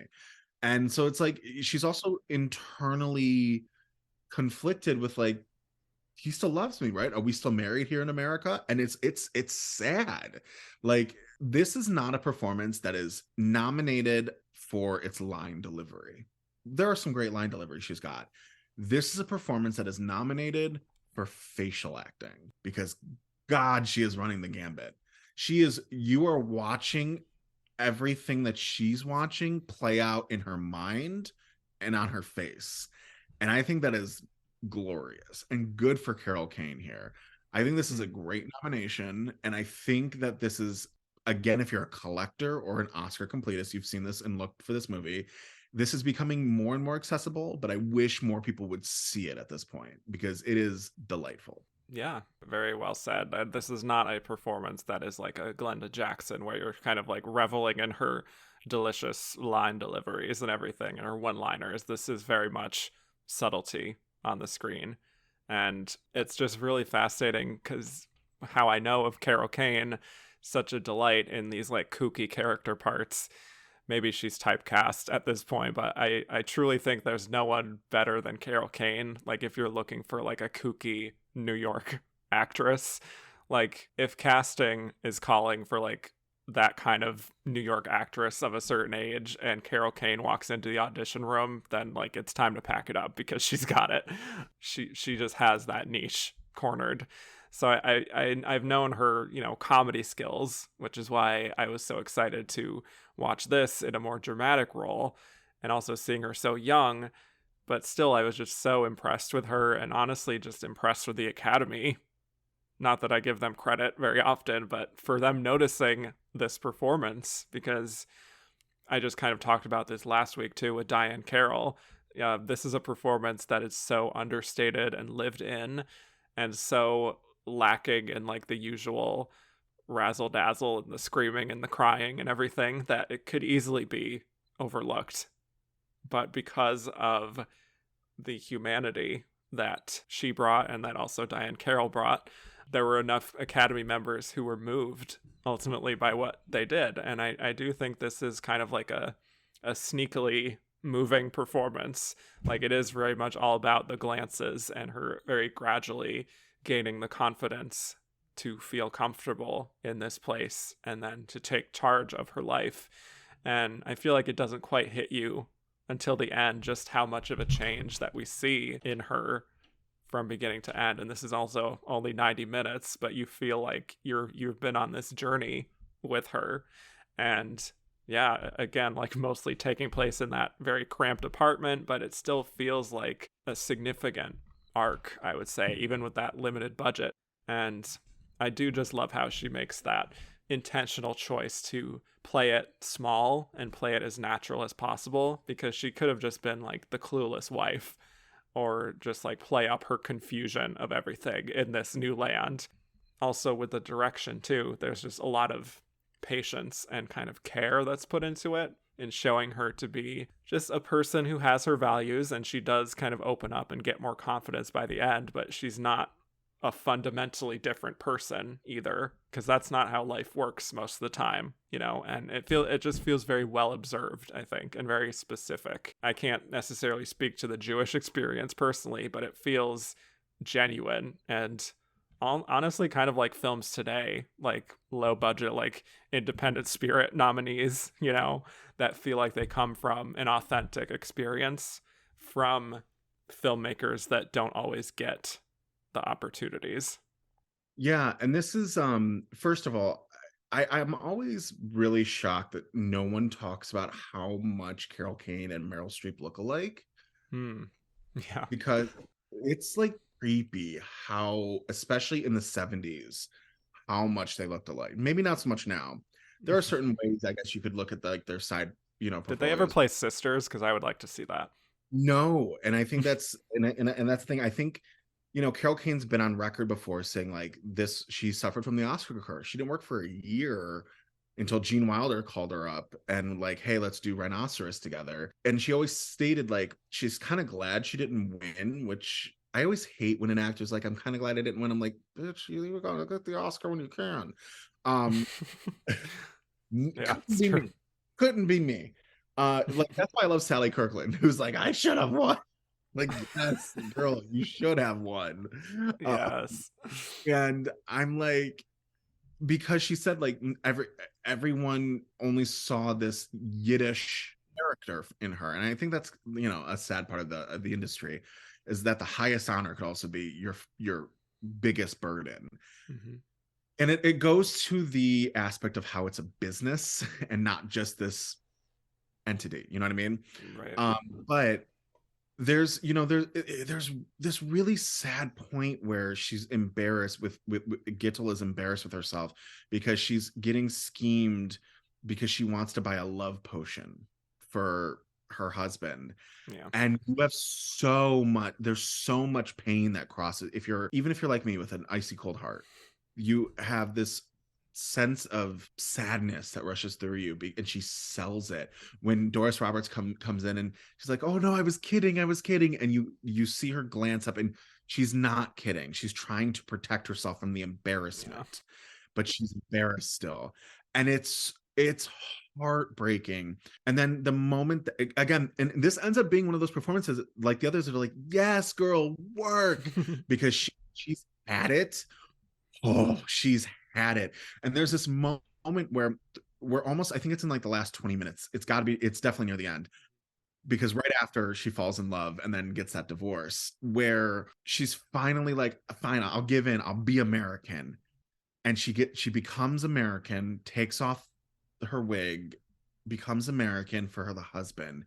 He walks in and starts beating the shit out of her. And she's like, I'm doing what you wanted. And she's like, I'm done. And then she takes his ass to court, becomes in that time a very rich woman with $200. Like, yeah, get that I'm just money. like, that money. And she walks off to eventually have her happy ending with her new man and Joey at her side. Great name, by the way. And is that why you connected with it? But no, I You're mean, like, Mama. well, also too, finding out that I'm Jewish in the last couple months, now it makes sense. There you go. Also, side note, when you're like 31 and you find out that like you're Ashkenazi Jewish after all these years, it's mind blowing. Like it's just mind blowing. That seems like a whole other conversation. That's a whole other Wow. podcast, Kevin. Mm-hmm. So yeah, that's why I connected with it. No, it's just it's a beautifully done. Her, okay, again, subtle, but her performance in this is like when you go and maybe see like the Sistine Chapel and you look at the detailed artwork that's above you and you see all of the sadness and curves and lines and joy and beauty and distraught in front of you, and it doesn't have to say anything. That's Carol Kane in this movie. That is very high praise. I think it's great. It needs to be seen. It's like Hedda, it's like Adele H. Like I said, there's 3 really good performances in this lineup, 1 okay performance, and then Ann-Margret. Yeah.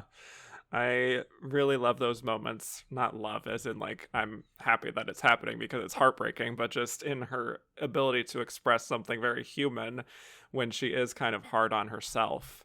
And she's kind of quick to dismiss her own concerns and assuming that this is all her fault, that he strayed from her. It's just very tough to see her be so hard on herself because it really isn't her fault. But she really does communicate that feeling without going too far into like trying to get the audience's sympathy necessarily. And she is just so quiet and reserved in the way that she carries herself, even beyond what we've said for, you know, other very subtle performances that we've talked about on the show. Like she's so unassuming to where you could like look past her very easily on the street. But I feel like what's Joan Micklin Silver in her kind of vision for this is like sort of illuminating the smaller stories that are still valid and giving life to that. And I think she does that very beautifully without having to be like some extraordinary person necessarily. So yeah, I kind of connected with it too on that level. It's just like, you know, this is just this lady who's living her life and doing the best she can, even with horrible circumstances, and kind of coming out on top in a way that even she may not have predicted necessarily would happen. Like at first she's kind of resistant to this whole experience. I don't think she really even wants to be in America necessarily towards the beginning, but by the end she's just like, I found my confidence, and it's just really, it's just a heartwarming thing to see, and you kind of want to see what her next act is. What's Gittle's second act? Maybe it's meeting Titus Andromedon and Kimmy Schmidt in 45 years. That's her next act. Speaking of, also too, I didn't realize it until this last revisit getting ready for this episode. Speaking of Fiddler on the Roof, the rabbi at the end of this is the rabbi from Fiddler on the Roof. So in the 70s, when you needed a rabbi, there was one man for the job in the film, and it was that man. Anyone else auditioning for that part, pack it up. Pack it up. Yeah, this is an underseen one, and it should be more seen. Yeah, I feel like you can watch a movie like Hester Street and feel like because she's not fully open in her emotions and her gestures and everything because of how naturally she plays it, that there's nothing special about her performance if you're just not leaning in and actually giving it a chance, you know? But I think there's also a fine line between sort of underplaying it to the point of coming across as blank and wooden, maybe, and then what Carol Kane does, which is working within the confines of the film itself and giving respect to a woman and a wife and a mother and an immigrant and all these different things who, again, might not look like anything special on the surface, but is actually going through a whole world of emotions and showing that her story matters too. And even if we might not know all the details of Carol Kane's process of getting into it, it feels very much like she lives and breathes this character in a way that, honestly, I don't know if any of the other actors here do outside of Isabelle Adjani. I would say these are the two that really feel like they are these people rather than playing a part. Yeah, I don't want to get, I know we mentioned it earlier when I brought up Andrew Riseborough, but did we get a question regarding Carol Kane? Because I don't want to go ahead and say this detail if we did. Not necessarily. Okay. So I don't think, not related to Andrea at least. So when Andrea Riseborough got her her nomination this year, everyone wanted to be like, oh, Sally Kirkland, oh, and it's like, no, the way Andrea Riseborough got her nomination, the last time it happened in this category was Carol Kane. It really happened the last time with Diana Scarwood in 1980, but that's supporting actress. Right. Happened with Carol Kane the same exact way, minus Frances Fisher and Instagram. And If that only is they had Instagram in 1975. right. That is because, and I forget his name. I wish I wrote it down for this, but the publicist that was hired, that Carol hired for this, with Rosalind Russell, went door to door in New York with a canister of the film of Hester Street and had Academy members watch it. That is fascinating, because you also have to think there are a lot more Academy members across the globe now. In 1975, there were still New York, LA, London, Miami, Chicago, and the fact that the New York branch alone got Carol Kane this nomination is fascinating. I need a TV show that goes into the Andrea Riseborough campaign, the Carol Kane campaign, and the Catherine Burns campaign. Please. Wow. Glorious. Glorious. So for all those people that want to say Sally Kirkland was the last time, no. Carol Kane. Put respect on her name, because that's where it's at. Yeah. Amen. And we know who Rosalind Russell voted for here. So there you go. That's very true. By the way, this is also funny because I was also reading that like Lillian Gish really responded to the Isabelle Adjani performance. So it's funny to see like these old Hollywood stars really kind of, I don't want to say like sponsoring new talent, but like kind of like, yeah, investing in being like, hey, we got to push these up and comers, you know? Well, obviously you've already recorded it. It'll be out by the time this comes out, but I don't know. When you talk about Diane Carroll last week, did you talk about how her nomination was essentially the first at-home screener? No, I don't think we did, but that is a good detail. So with like Diane Carroll's in LA at that time, there was a channel called the Z Channel. The Z Channel, right. Yeah. Yep. And so during voting, Claudine was playing on a loop. So right. Diane's gone on record saying like she credits the Z Channel and so essentially people are like, that's the first at-home screener. So you have that happening the year before, then this happening this year with Carol. It's fascinating how throughout the years the campaign and like how it happens, it just how it works. It's so fast. It's constantly changing. Yeah. All right, I think it's time to move on to our winner, shall we? Let's do it. All right, Miss Louise Fletcher in One Flew Over the Cuckoo's Nest.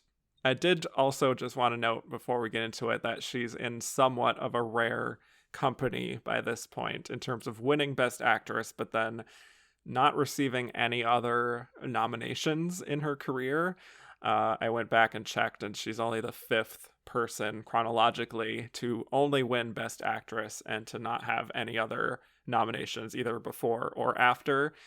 The first was Mary Pickford, who, by the way, is getting a Lifetime Achievement Award at this very Oscar year that we're talking about. From her home, she did not go to the ceremony. That's a whole other thing.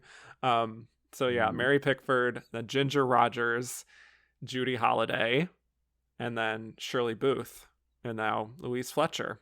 And there's more to come after Louise, as we know, but I do think it's kind of an interesting phenomenon, especially at this time where, you know, I've talked about so many Afterglow nominations for people like Maggie Smith and Simone Signoret, Anna Magnani, Sophia Loren, you know, even these actresses who didn't have like the biggest Oscar track records, but they at least did get one other nomination to sort of back up that like they made the right call. I don't know. It is an interesting pattern. But for Louise, I think Hollywood just didn't find the right opportunities for her to get there again, perhaps.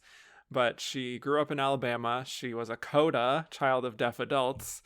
And she eventually made her way to Hollywood, appearing on TV and westerns, and her movie career didn't really kick into gear until Thieves Like Us, which is the year before, a Robert Altman film. And as some people may know, she was originally going to play the Lily Tomlin role in Nashville, which that role incorporates sign language. So it was a good fit for her, I think. But apparently there was a falling out that happened, something between Louise's husband and Robert Altman. It's very messy, but it went to Lily instead. But that would have been wild, because I do wonder if she did have the opportunity to do Nashville and One Flew Over the Cuckoo's Nest. Like, she could have been double nominated this year. Who knows? But yeah, either way, Milos Forman saw Thieves Like Us and thought that she'd be a perfect fit for Nurse Ratched in this movie, but she was not the preferred choice by the studios, who clearly wanted a bigger name. There's a long list of people who were offered the part, or at least like on the short list for it, like Ellen Burstyn, Anne Bancroft, Jean Moreau, Colleen Dewhurst, Angela Lansbury, Geraldine Page. But Louise obviously got the part, and she had what was ultimately her career peak with this performance. So, One Flew Over the Cuckoo's Nest, based on a book of the same name, and it's about Randall McMurphy, who is charged with statutory rape of a 15-year-old, and so he pleads insanity so that he can be transferred to a mental institution rather than go to prison. So he enters this facility as a new patient and helps to sort of enliven the environment and get the other patients out of their shells, I guess, and get them to live a little. Meanwhile, the ward is overseen by Nurse Ratched, played by Louise, who has her little rules set in place, and she insists on sticking to them, which naturally causes conflict there. So, yeah. Also wanted to mention that this is somehow the first time in 11 years that the Best Picture winner even received a nomination for Best Actress, the last being Julie Andrews for The Sound of Music, which says a lot about the Academy, I think. But yes, thoughts on the late Louise Fletcher and her Oscar-winning performance? That's all right. Okay, great. So I... It's all right. I mean, here's the thing. This is that okay performance that I mentioned earlier. Even before I started my Oscar journey, back in my day when I worked at a Blockbuster, that's how I age myself now, by the way. I'm like, when I was 18, I worked at Blockbuster for a year. And they're like, how old are you? I'm like, shut up. I had seen this movie probably for the first time when I was like 12. So we're going 2004. And I remember like my stepdad being like, oh, she's so evil. She's so evil. And I'm just like, is she? And then like, Is she? Is she really? When I hear a woman's evil like that, the way she's marked, I'm like thinking Rita Repulsa, right? Like I'm like this, right? And so I remember revisiting it by the time I started my Oscar journey when I worked at Blockbuster, and I'm like, I like the movie. You know, I think Brad Dourif was robbed. Mm-hmm. I think Nicholson, I wouldn't give him the win, but I think it's like I understand why he won. And then I'm looking at like Louise Fletcher, and I'm like, I don't get what she's doing here. I never find Nurse Ratched to be evil. I think for her to be on like AFI's top villain list is ridiculous. I just feel like it's such a cardboard cutout presentation of this character. I think it's creepy she never blinks. I'm like, do you remember those Ben Stein commercials like dry eyes? Like this could have been a dry a Ben Stein that commercial. Unlocked a memory. Yes. You're welcome. You're welcome. Yeah. We're really throwing it back on this episode. My goodness. Yeah. Dry eyes. And it's like the umbrella. Yeah. You could have had a dry eyes commercial for Louise Fletcher here. I mean, yeah, that's creepy, but it's like, is she villainous? No, she's just doing her job. Yeah. And if like, are we supposed to have sympathy for this rapist character? Like then it's like, who is you know what I mean? Like the message is very unclear here. So I'm underwhelmed with this performance. I also, you asked me in the beginning, like, have things changed in your mind? Yeah, she's supporting. I have very set rules for myself when it comes to categories. You're a lead for 3 things. You have to meet 2 out of the 3. It's why, like, when people this year were like, Michelle Williams isn't a lead, I'm like, you're stupid, she is. Number 1, screen time. Okay, if they don't have the screen time, can the story survive without this character?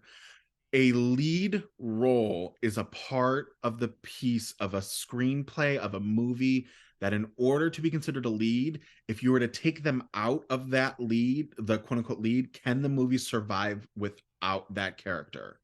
Could you have Cuckoo's Nest without Nurse Ratched? Yes, you could, because the movie's not about her and it's not in her POV.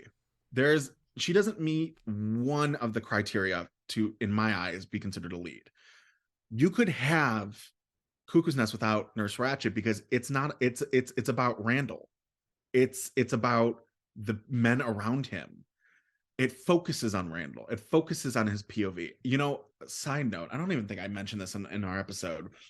So when I was like 20, I lied to get a meeting with the Saul Zaentz company who owned the rights to Cuckoo's Nest, because I was always really, and this is why I don't understand how Nurse Ratched became a thing, the Ryan Murphy, like what magic he has in the industry. So I lied to get a meeting and said I was a student at Cleveland State University and I was doing a film class and I was really interested on what it would take to get the rights to remake Cuckoo's Nest. And the company had said the only way they would give anyone the rights to these characters is as they gave the movie a perspective that the original didn't have. And that was by following the book and putting it in the perspective of the Native American character. Clearly, Nurse Ratched did not do in that Netflix series, which would then put Randall as a supporting role, Jack Nicholson's character as a supporting role, because it wouldn't focus on him. And I think that's fascinating. So to say she's a lead here is a stretch. And that's what's changed for me. Because I used to be on the fence about it. I was like, sure, whatever, give it to her. And now I'm like, no. But yeah, I just think it's fine. I can honestly see why Hollywood didn't know what to do with Louise Fletcher here, despite this win, because it's just really like, what is she giving? Is she serving? Is she not serving? You know what I mean? Yeah. Like, I'm just like, I don't know.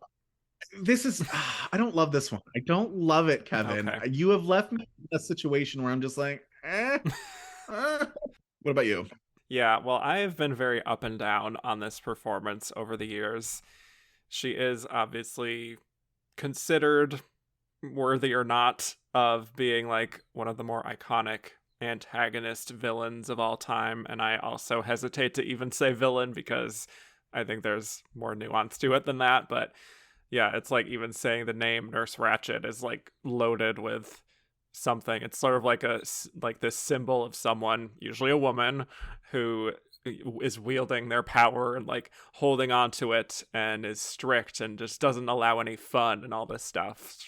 She's like the ultimate authority figure. And it's also obviously coded because she is a woman, and there's been, I think, some analysis over the years on whether she is or whether that's just kind of a sexist way of looking at things. Either way, she does have her place in history, whether we like it or not.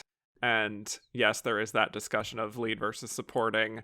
I kind of agree with you that she is supporting. It's not a kind of thing, though, that I get bent out of shape about in terms of analyzing a performance and whether it's worthy of being in a category. Like, it's an element. I don't want to make it the full thing, necessarily. So... But yeah, there is just so much going on in the movie with Jack and with the other patients that I do think she kind of gets overshadowed. And that's also what I was expecting going into this rewatch, is the feeling that she's good, but maybe it's more the character of Nurse Ratched rather than Louise Fletcher that people really latched onto. But it kind of worked for me a little better on this rewatch, I must say. Not to the extent that I'm like, one of the greatest Best Actress wins of all time, but it did a little bit click into place more than on previous watches. Maybe it's just, again, more of an appreciation I have from doing this show of like more subtle forms of performing, and this is a very subtle performance. But I do think that there is kind of this fascinating, like a contradiction almost, that's kind of at the center of it, where she speaks so softly and very patiently, but then you look at how much everyone in the ward is afraid of her, and you see where she has this way of kind of passive aggressively manipulating people into following her orders, like keeping on schedule, never diverting from the protocol or anything. And it's like a little bit of that Meryl Streep in Devil Wears Prada thing, where it's like, because she doesn't raise her voice all that often and you don't always get a read on her, it kind of makes her more intimidating. And you see that she is choosing her words very carefully, not only what she says, but in how Louise is saying them. And it's just very unassuming. But because of that, it sort of trends into being like, if you're not careful, this kind of person can become like a tyrant, essentially, and just wield her power. But because she presents it in this very nice and sort of accommodating, helpful presentation, you might not notice it. So I do think, I feel like it's hard to see if you're not actively looking for it, and she's working with a very limited character ultimately. But I do think she finds this way of sort of making her words and her feelings look insincere, which is intentional, while not herself as a performer coming across as insincere. And it's this very tricky thing that is kind of asked of her, but I do think she pulls it off. I do wonder what other actresses that were more well known could have done with it. And I wonder how much that played with expectations, possibly. Like the fact that people didn't know who the hell Louise Fletcher was before this. That they were like, who's this scary lady, you know? Even though if maybe she's not that scary, ultimately to us. But like within the context of the movie, it's like, we're rooting for Jack and being like very anti-authority. And, you know, the 70s were very much part of that whole wave, obviously. And she's like the ultimately like take down the man, even though she's a woman. So yeah, you know what I'm saying? Yeah, and I think there's like a difference between, you know, coming off of the Carol Kane conversation where I'm like, it's not her line delivery, but it's her face, right? Like there's so much subtle facial acting. For me, Louise Fletcher is emotionless. And maybe that's why people think she's creepy, but I'm just like, but I'm like, I don't see any type of reaction from her until she's getting choked out. And she's like, "Gah." There's nothing happening. And even her line deliveries, maybe it's just they're so cold. I don't know. I'm just always underwhelmed. Like people are like, oh, this is an underwhelming lineup. I'm like, is it, or is it an underwhelming winner? Because you have three here that are like Goldie Hawn in First Wives Club. They're actresses. They have emotion. She's an actress. She has all of them, right? So it's like, is it underwhelming lineup or is it underwhelming winner? Let's really dig deep. Yes. I was, by the way, watching an interview with her, Louise, from the time period. I was very curious to see how she considered this role and how she approached it. She talked about how she kind of approached playing the character, and she said if she was feeling afraid, she would translate it into I'm angry. If she were sexually attracted to McMurphy, she would not say I'm sexually attracted to this man. She would say, isn't he terrible? It's always a projection. That's how she considered it. Yes. Essentially, too much. Essentially, I think what she's saying, though, is her actions do not reflect how she actually feels inside. That there's always something different. And she's trying to come across a certain way, even though she herself feels differently in a way that we can't actually see, you know? Because even if she's very in control of like a group therapy session, it seems like she knows what she's doing. She could be internally screaming, essentially. Yeah. Okay. And I wonder what you think about the whole, maybe she's sexually attracted to McMurphy part of it. I think she's a lesbian. Okay, well. But if I'm like, no, genuinely, I'm like, this is like. I mean, if you've seen the show. I haven't seen the show. Is she a lesbian? Okay. Yeah. Big stretch for Sarah Paulson there, Ryan. Yeah, I specifically didn't watch the show because I just genuinely was not interested in it because I do not like what she's doing here. Wow, okay. Look at me connecting the dots. I mean, I guess like if you're working for that and you want to put that out there in the ether, like this is what I'm doing, but it's not showing to me. Like it's, you know what it's not giving?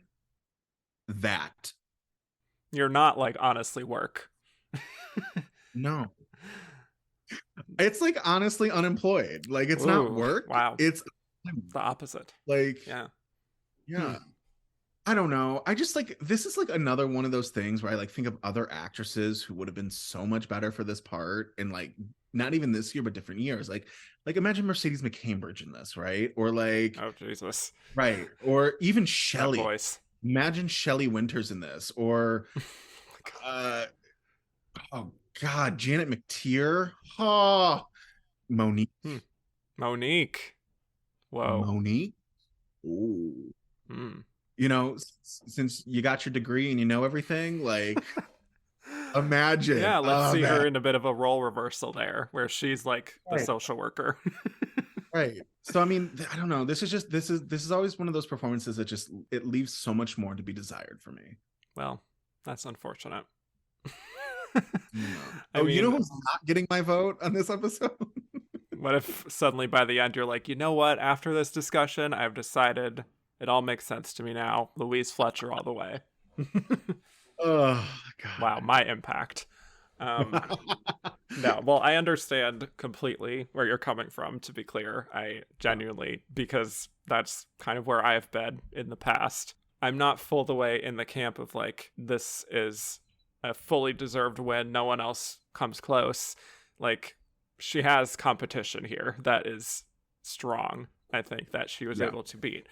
But I do think she has a very unique presence, especially when you think about all Best Actress winners, in just how quiet and limited this part is.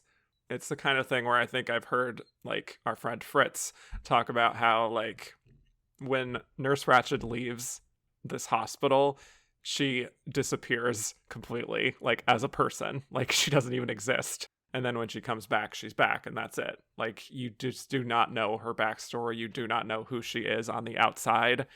And I sort of think that even though part of it is just what we are kind of projecting onto her and what the character is written as is so strangely compelling in its own way, even though it is so quiet, I do think that Louise, because of her relative, like, anonymity, I guess, at this point, I do think that really helps her to just be seen as this person rather than, again, having it feel like she is playing a part necessarily. Like, she is just kind of like that standard person that you would come across, like, at the DMV or all of these places, or like your accountant or something, where they kind of wield their power in a certain way and you're kind of intimidated by them, even though they don't project anything like actively malicious necessarily, but you're kind of just like, you're intrigued by the energy that they're bringing because there's, you can feel like, you know, they really are taking a lot of pleasure in sort of making certain decisions within their job, but you also wonder, like, do they have anything in their personal life? I don't know. It's an interesting thing.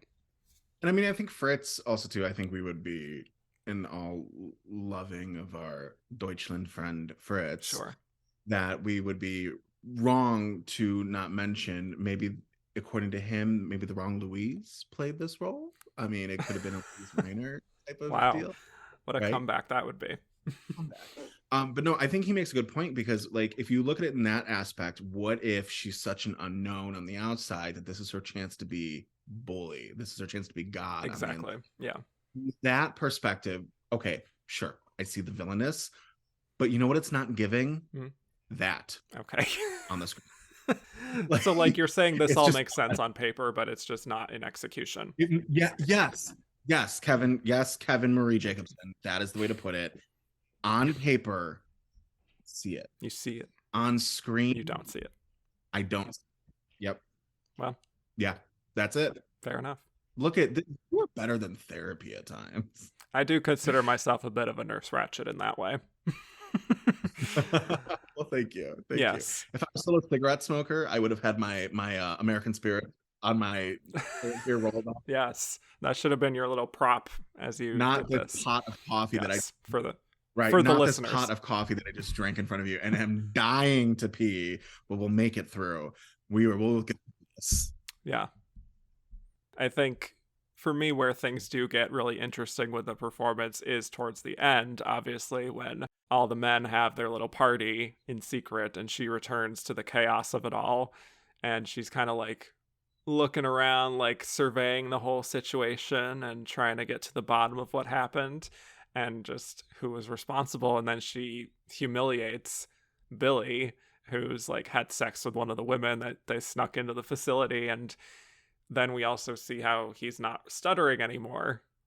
And the other men are just like very proud of him, and he tells them about it, and she won't stand for it. And we see how easily she slips into that kind of condescending tone when she's like, you know what, Billy? What worries me is how your mother is going to take this. And it's just like that great like social worker tone that is just like casually devastating when you actually think about what she's saying. I think that's a line where she, at least for me, is giving. So I think, yeah, towards the end is where she really maybe clinches the win for me. Because, like, a lot of the stuff leading up to it is very procedural, and she's just kind of going about her business. And then this is like this breaking point. And the whole thing of bringing back his stutter, I think that's the moment where you see how maybe she's not fully interested in truly helping them. Like, she just wants to keep them just well enough, but not like improving fully outside of her own strict rules of how things should be done. And she just wants them to obey her rules. And it's, even if I don't consider her a villain, I think it is kind of chilling to see how she just casually sets him back in that way. And I think the effectiveness of the performance is ultimately in her line delivery, ultimately, even if it's not like Glenda Jackson necessarily in Hedda. It's just like the softness of it in contrast with those very severe kind of expressions. There's kind of like this interesting dissonance there, I suppose. And yeah, I love how you could probably even talk to Nurse Ratched about her behavior, and she would just be like, I'm just doing my job. And she doesn't think that what she's doing is wrong in any way. I guess that's what makes her a great antagonist in her own way, because she doesn't assume that she's doing anything wrong, and she never hams it up at all. She never goes into this thinking of herself as a villain. So yeah, I like that. I do like the choking scene where her eyes are like bulging out and she's like coughing aggressively. That feels very real to me. That doesn't feel like acting. So just saying. But yeah, I don't know. It's a solid performance. Yeah. Again, credit always where credit is due. Despite my feelings on something, I will like to point out though, like, who knew the power of an orgasm? Good for Billy. Just like took that stutter away. I'm like, that's some movie magic, I think. But yeah. But I will say, like, the scene for me that stands out the most with her is always a scene that I think is forgotten by a lot of people. I know I every time I revisit it, I always forget she's in that scene. But I think it's where she flexes her power the most. It's in the board meeting where they talk about if they should keep McMurphy or not. And I'm always like, oh my God, that's right. She's in the scene. And she's like, no, we should keep him. We can help him. And you're like, oh, okay, that I'll be like, yes, boom. That's what I need throughout this whole thing. Everything else, though, you know what? It's not work. It's just go to work. It's go to work and do your job. Yeah. But that one scene, very powerful. I will say, if like I'm going to give someone an Oscar for a scene, that's the scene. It's a good scene. Yeah, I also always forget that scene is there, but if I were to choose the Oscar clips, that would have been her clip for me. Yeah, I suppose you would say that she did the job, but she didn't do the thing. Yes, Louise Fletcher did the job. Karen Black, a woman robbed. Oh, wait until we get to that. That's my rhyme. That's my Ariana DeBose. Okay, so let's get to the Oscar conversation. So Louise Fletcher and Ann-Margret won Golden Globes, and Glenda Jackson was also nominated, but Isabelle Adjani was the critics' darling of the year, won the New York Film Critics Award, the National Society of Film Critics, and the National Board of Review. So that's the trifecta right there. And then this was the only, obviously, nomination for Carol Kane for Hester Street, as we mentioned, came out of nowhere. No other precursors. no other awards at all. But what's fun about this year is that there was quite a lot of discussion about roles for women and the sort of lead up to everything, where the New York Times actually had a headline that said, "Do any of these actresses rate an Academy Award?" And the writer said there are so few surefire candidates this year that the list may be downright embarrassing. And also, we had Miss Ellen Burstyn, reigning Best Actress champion, getting on TV and told Academy members to protest their vote in Best Actress due to the lack of quality roles for women, which naturally offended Louise Fletcher, who was like, what the hell? And they kind of hashed it out. But I love what Louise said, where she said she wishes that Ellen had said this in a year that Ellen herself was nominated. Great dig, and totally fair. Even if this is maybe what some would consider a weak year on the whole, I do think it's still very invalidating of the women who did get nominated. Meanwhile, I also read that Glenda Jackson didn't even pay her dues in time, so her membership in the Academy was revoked. I don't know if that was before or after the nominations, but there you go. That's also Glenda Jackson for you. But let's talk about this win for Louise Fletcher. I think you can point to a lot of things. Obviously, being in the Best Picture winner typically helps, but not always, as we know. So why do we think she won? How come none of these others could defeat what some would consider a supporting performance? A lot of the time when people win Oscars, there's many factors that go into it, right? Yeah. Now more than anything, or now more than then, I should say, precursors are a great map to figure out where it's going. But let's take away the idea of today's precursors for 1975. Because again, thinking that 1975 voter. The big movies of the year, like the three big ones, Jaws, which has no Best Actress nomination, Nashville, which has no Best Actress nomination, and then Cuckoo's Nest, which has the Best Actress nomination, are the three that people really paid attention to that year, right? Mm-hmm. You have then essentially two foreign language performances, two very unknown women, you actually, I think, could consider Adele H an independent film to an extent, but like, let's say two independent films, right? You then have a woman on her fourth nomination, have won twice, doesn't show up to the ceremonies, okay? And then you have Tommy, which is just like its own thing. Yeah. The most known person is also at that time really made fun of in the press for this nomination. Mm-hmm. And then you have the controversy on top of it, of everything you just said, with, is it the lack of what's going on, blah, blah, blah, blah, blah. So who speaks up? Louise Fletcher, who then that is also a campaign boost for that nomination. Oh, yeah. Logistically at the time, this win makes sense. It's one of the three biggest films of the year, which is also weird because I the name of it is going to leave my mind. But if anyone can look at this. If you go to YouTube and type in Ronnie Blakely Oscar, there's like this piece that Lily Tomlin and Ronnie Blakely had where there was like this documentary crew on PBS that followed them throughout the Oscar. And it's Ronnie Blakely's journey from like getting ready at her house to going to the Academy and showing up. And Lily Tomlin's a part of it. And they also followed Carol Kane. But Carol Kane's version is not available anywhere. I'm dying to see it. Oh, and Lee Grant's in it and Goldie Hawn's in it. It's fascinating if you've never seen it. Carol Kane that I could see was the only other person outside of Louise Fletcher who had a big campaign boost, but that was because of her publicist who got her the nomination.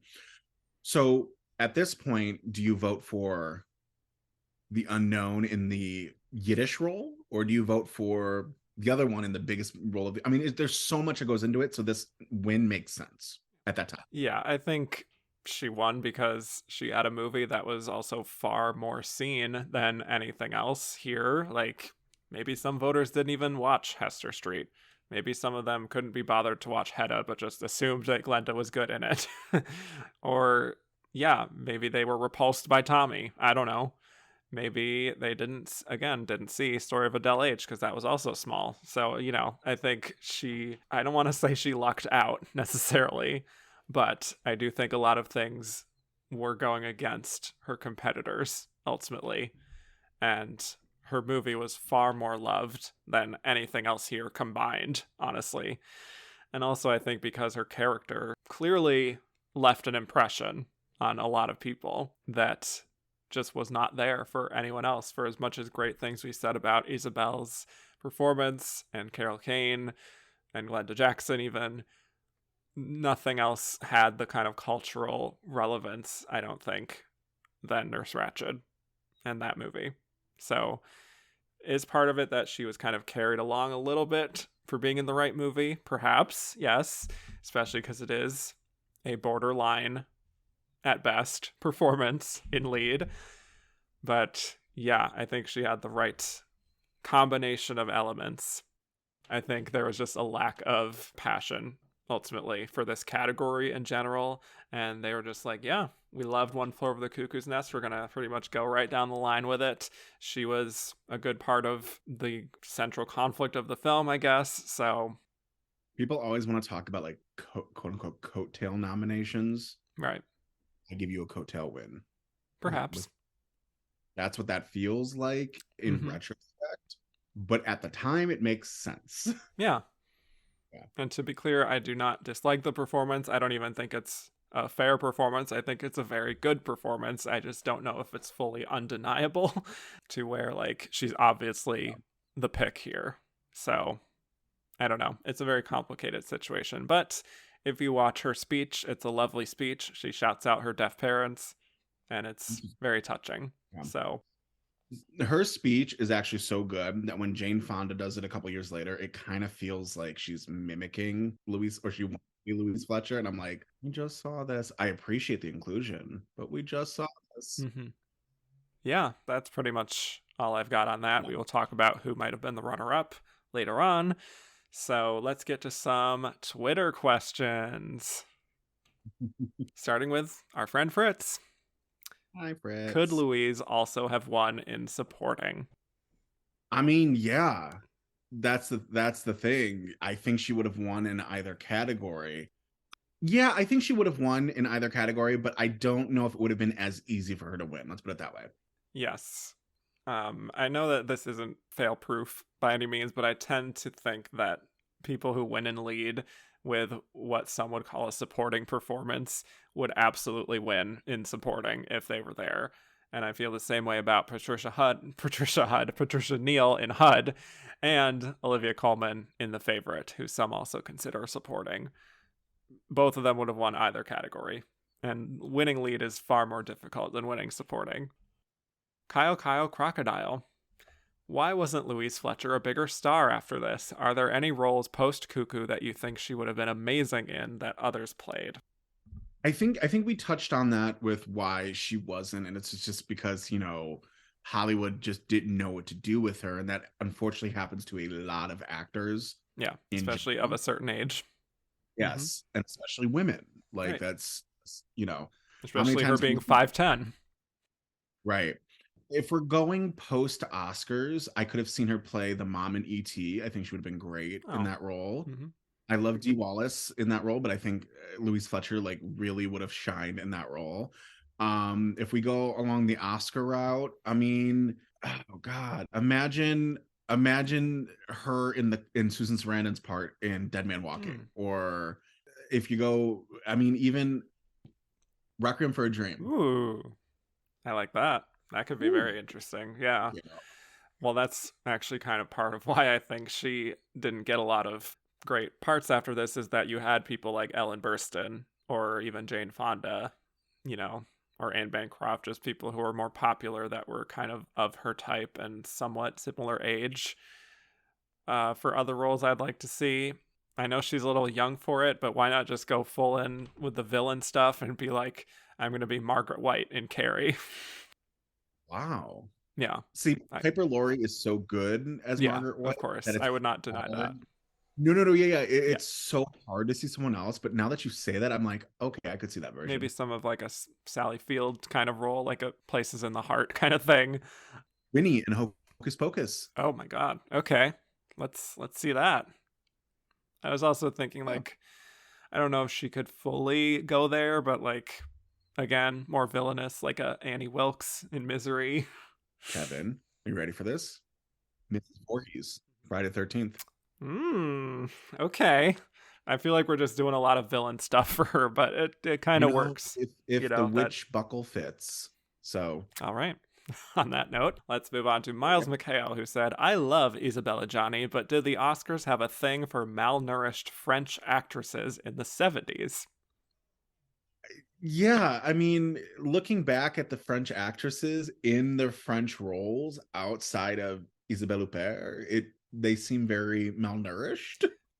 So yeah, let's go for that. Yeah, I don't know if it's enough of a thing to me consider it like a full trend, but go off, I guess. Right. Christoph said, how unlikely is it that, at least as of today, the only one out of these 5 to get another nomination is Isabelle Adjani? Again, that kind of is shocking. But I mean, as much as I love Carol Kane, can you name another Carol Kane role outside of her TV work that's like, oh, there's an Oscar right there? Yeah, no. You can't really, which is unfortunate. I guess you could make the argument for like When a Stranger Calls, but that I feel like is even a stretch. I almost said Isabelle Huppert. Isabelle Adjani had done kind of the smart thing and played in American cinema and French cinema, which, by the way, that woman has not had an American film since Shiver. I think it was called in 1996. Mm-hmm. And like, where is she? Bring her back, please. I know. But like Ann-Margret, I think Tommy kind of really screwed up her career. Mm-hmm. That she was so made fun of that no one took her seriously because of that. And then who's the other one? Glenda obviously went into politics. No, it doesn't shock me that Isabelle Adjani is the only one. If I really think about it, break it down that way. Yeah, makes sense. I mean, the only strange thing about it is that she's a non-English performer. You know, that's really it. But yeah, I think she is. Right. She does seem like the type who would be like the ingenue who gets in on a super early role and then they just keep getting nominations, kind of thing. Karim Balak said, Isabelle Adjani was the 5th Best Actress nominee from a foreign film after Sophia Loren twice, Anouk Aimee, Ida Kaminska, and Liv Ullmann. Please rank the performances against each other. So we're doing Sophia Loren from 2 women, her first and second one. Both, I think. I would guess. Am I taking category fraud into consideration here because of Ida Kaminska? No. Okay. It doesn't have to do with worthiness of Oscars. It's just ranking the performances. So if my favorite to least favorite then would go 2 women, Loren, Ida Kaminska, Isabelle Adjani, Marriage Italian Style with Sophia Loren, Anouk Aimee, I think is bottom barrel for me. I don't think you said Liv Ullmann. Oh, that's right. Liv Ullmann. Okay. Leave for the Immigrants goes just above Anouk Aimee, second to last. Okay. I have somewhat of a similar ranking, actually. I do have Sophia Loren and 2 women, number 1, easily. I also have Sophia Loren and Marriage Italian Style, number 2, actually. Love both of those nominations. And I would put Isabelle Adjani, number 3, Ida Kaminska, number 4, love all those 4, and then slightly below that, I would put Liv Ullmann, number 5, and Anouk Aimee, number 6. I wanted to love Anouk Aimee, Me just too. like I wanted to read Christine Barreau. Mm-hmm. And then I watched the movies. Dark Shaka said, how come Adele H scored a nomination for Adjani but was completely ignored in other categories? Would you grant the movie any other nods? Well, I think it was ignored in other categories because it didn't get enough votes, to be very... Okay, well, we don't have to be pedantic. No, I don't mean it to be like that. I'm just being like, it's kind of like those posts like, why do you think that, I don't know, such didn't get... I'm like, I don't know, because it didn't get enough votes. I mean, just that's literally honest. What it is. But yes. But if I were to give it nominations, it would be foreign language film for sure. Mm-hmm. And costumes. Okay, well, we agree completely because those were the 2 I had. Yeah. Kevin, this is scary. It's eerie stuff. Eerie. We'll see what happens in the final questions at the end. But yeah.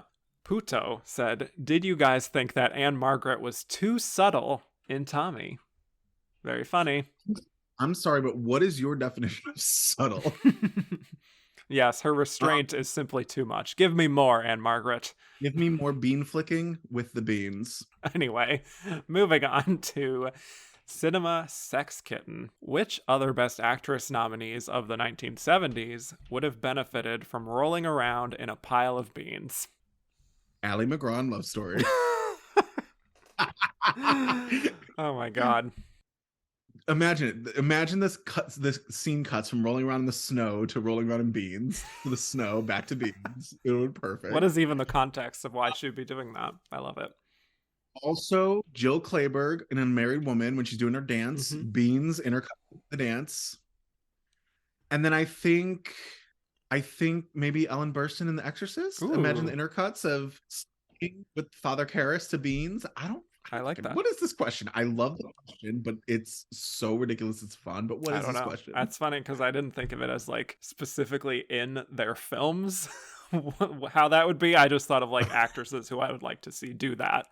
Uh-oh. And my answer is Faye Dunaway.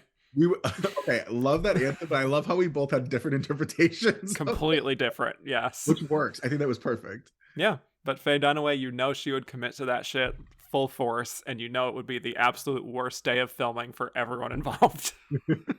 Especially her little gay assistant boy. Yes, she would throw beans at him. Anyway, moving on to Fritz again. Which Best Actress nominee from the 30s or 40s would you most like to see recreate the beans number from Tommy? Ooh, not my decades. I don't know why Eileen McMahon just popped into my head for that, but she's supporting actress. Yeah. I don't know why that just came into my head. Barbara Stanwyck? Why not? I like it. Right. Yeah. Well, I would like to see Greer Garson in a new light. How could I forget my Irish, I think, queen? Is she Irish? I don't know. I like Greer Garson. I don't know why people don't like Greer Garson. I think she's great. Okay. Well, I honor that perspective. I love it. But also Marie Dressler. Oh, okay. Let's see Marie Dressler fully. Jean Crane. Okay. There you go. Why not? Why not? All right. Miles McHale said Glenda joins fellow Oscar-y actresses who have played Hedda, such as Ingrid Bergman, Maggie Smith, Jane Fonda, Annette Bening, Janet Suzman, Cate Blanchett, and Isabelle Huppert. Which of these would have been a good replacement? See, here's the thing. I've seen clips of Janet Suzman's. I think she's great in it. I think more people, again, need to appreciate Janet Suzman. But I am very curious to see Isabelle Huppert's here. I really am. I regret to inform you that that is also my answer. Oh my God, Kevin. Once again, out of all those women, Isabelle Huppert, for sure. Yeah. Kareem Balak said this was Glenda Jackson's last Oscar nomination. Rank her 4 nominated performances. Wow, you are ready to go. All right, let's do this. I'm ready. For those, I adjusted my whole body for this. I think her top tier nomination is Sunday, Bloody Sunday. Then Hedda. Then A Touch of Class, and then Women in Love. I do not like Women in Love. I don't understand that. And Ally McGraw was robbed. Kevin? Well, thankfully we disagree on that. Because if you've listened to the 1970 episode, I gave Glenda Jackson the win. So there you go. Hopefully I was well reasoned in my response there. But anyway, I do agree Sunday Bloody Sunday is her best nomination. And that is where our agreement ends. Because I have Women in Love, number 2. Number 3, I have Hedda. And number 4, I have A Touch of Class. So that's a spoiler for me for next week, because they'll hear that. Is it, though? Is it? I don't know. I would like to. Not necessarily. All right. What if I love all those performances? Who's to say? Maybe I just slightly prefer the other ones. Okay. And you just have to rank them? Yeah. Just have to. Okay. All right. Jeremy Kaplan said Hester Street's only Oscar nomination was for Carol Kane, yet the film was later selected for the National Film Registry of the Library of Congress. While most people who are familiar with Carol Kane don't realize that she even had an Oscar nomination, why do you think this is? I think it ultimately just comes down to the availability of these films. I mean, we're seeing a lot of that. And you as an Oscar completist, The Patriot, for example, I think it was 1929, has never been right. And there was another nomination that I remember you talking about. I can't remember what it was, where I think it was UCLA has the only copy of the ending of this movie or something like that. We are at a very deadly risk of these films not getting the physical releases, and we're seeing that right now with the what's going on with Disney Plus, for an example. Even something as simple as Spice World, like physical copies are so important for a number of reasons. Not having access to these movies, Hester Street, Hedda, Looking for Mr. Goodbar, last summer, and those are in the last 55 plus years, is super dangerous because when they get rediscovered, are they available? And having something like Hester Street in that National Archive is great, but where's the availability? That's where we're stuck at. So I think that's why you see a film that gets its dues in the long run, but still not a whole lot of people have seen, and we need to change that. Yes. I don't even know if I answered that question right. I think I just went on a tangent, but there you go. Well, it's a very important point to make, I think, and especially it does come up with this show, and it comes up, unfortunately, with Oscar nominees as early as last year, when Coda, the Best Picture winner, is still only an Apple TV Plus exclusive and has not had a physical release in the US and is not available on VOD or anywhere else. So I still want a physical copy of To Leslie. I still want a physical copy of The United States versus Billie Holiday. I want these copies. Where are they? Yeah. I think the Academy should make effort to perhaps partner with some studios to make that happen for film history, perhaps. Listen, the movie's terrible. The performance is great. I even want a copy of Blonde because I want it. I'm a completist like that. I want those. The Lost Daughter, Ma Rainey's Black Bottom. Yeah. But yeah, in terms of like why it was selected, I don't know if that's the question, but it's a great independent film that feels like it's ahead of its time and it has an authentic experience directed by a woman. There's a lot of different factors to it. Yep. And hopefully in doing this show, maybe more people will go out and watch it. So. Agreed. Greg Creeman said, why didn't Carol Kane become a movie star after this? She can do comedy and drama. Is she just too quirky for Hollywood? Carol Kane, unlike Louise Fletcher, is, yes, she said she didn't work for a year, but when she found her niche, she dug her heels into it. And then she got... Yeah.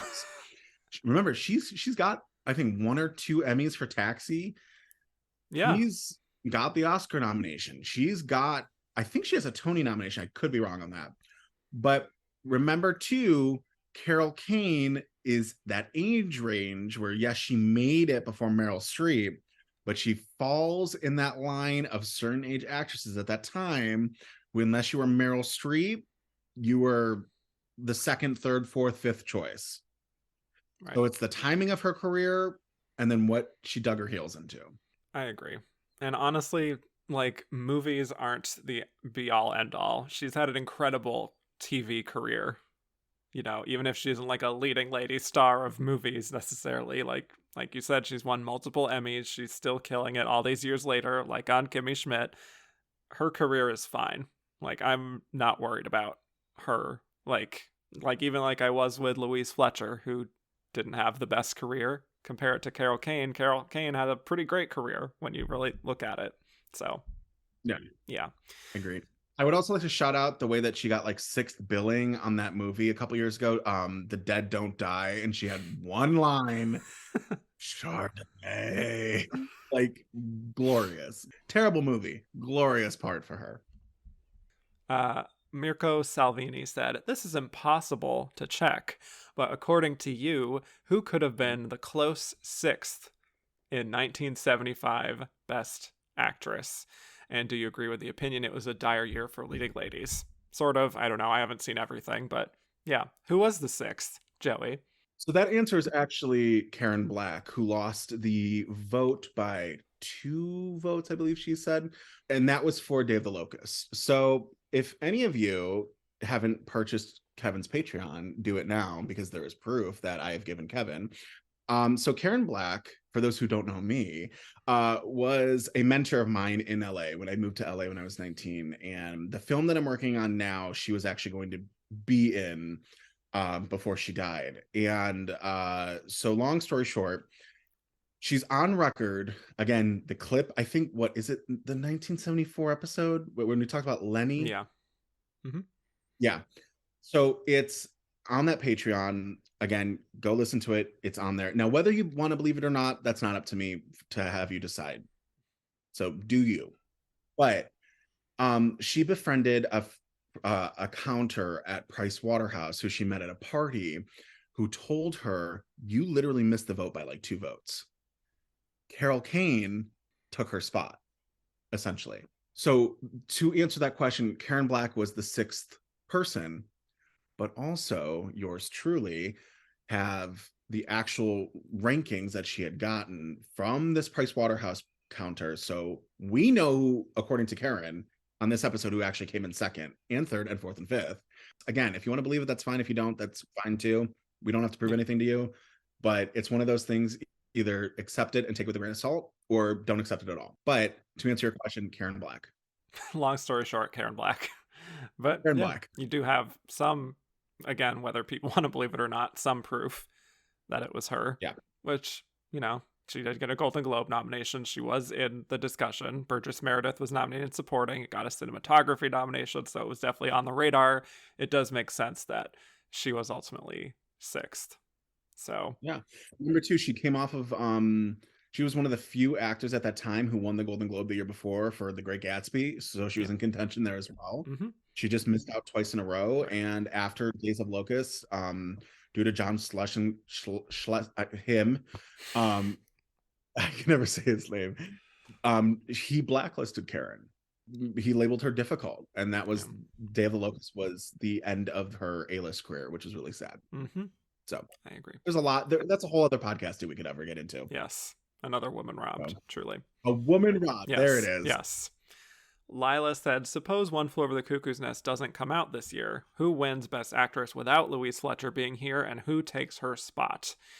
Karen Black. I don't want to spoil who I think would win, because that might spoil who I think was the runner-up, but Correct. Karen Black. Karen Black. Yes. When in doubt, Karen Black. You should sell that as merchandise for your show. When in doubt, Karen Black. Baby Clyde said, worst Best Actress lineup ever.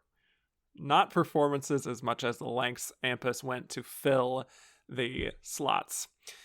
Ann-Margret's is the weirdest nom in Oscar history. Most of these wouldn't come close in Stronger Year, especially in lead. How many would you dump? Plus, who would you replace them with? Well, when in doubt, Karen Black. Baby Clyde. Let's talk really quick. Uh-oh. To this day, Baby Clyde, you've got the best FYC for the best guest on this show. Period. End of story. Credit where it's due. To this day, the best. The Margaret Avery way to campaign was fantastic. Yes. Worse, though, I don't know if you've actually seen every nomination. I don't think I would ever consider the worst. Again, you have 3 really good ones, 1 okay one, and then Ann-Margret. And then I would say, you want to say this is the worst? I give you 2019, where in my opinion, the only 2 good performances even worth a damn are Cynthia Erivo and Charlize Theron, and the rest are just terrible. That's just me. So I would put 2019 as a worst before I put 1975. Yeah, that's very fair. I don't know if it's the absolute worst, but I think in terms of like relevance and things that people continue to watch today, maybe it's a little obscure compared to other lineups. So there's that. I think I would put Louise Fletcher in supporting, ultimately. That's what I would say. But I would take her out. I would take out Ann-Margret. And I would probably sub in Karen Black and bump up Ronnie Blakely to lead. If I'm not looking at category fraud, I agree with that. Okay. I'm saying I agree with you on that. If I'm not looking at category fraud. Fair enough. All right. Yes.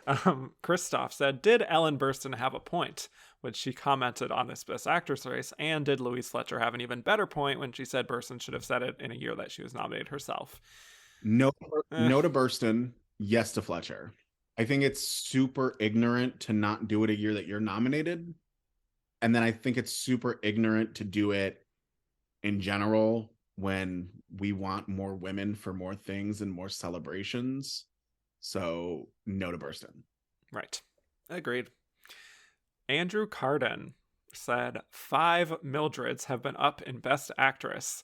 Mildred Rogers in Of Human Bondage, Mildred Pierce in Mildred Pierce, Mildred Ratched, Mildred Loving in Loving, Mildred Hayes in 3 Billboards. If these characters competed in a season of Survivor, who would win? The timing of this question, and I laughed when I saw this. I thought it was great. Coming off of my Yes. first Survivor season I watched in full since Sandra won the first time. It's been a minute. Wow. Yeah. So like 20 years. I love this question. Yeah.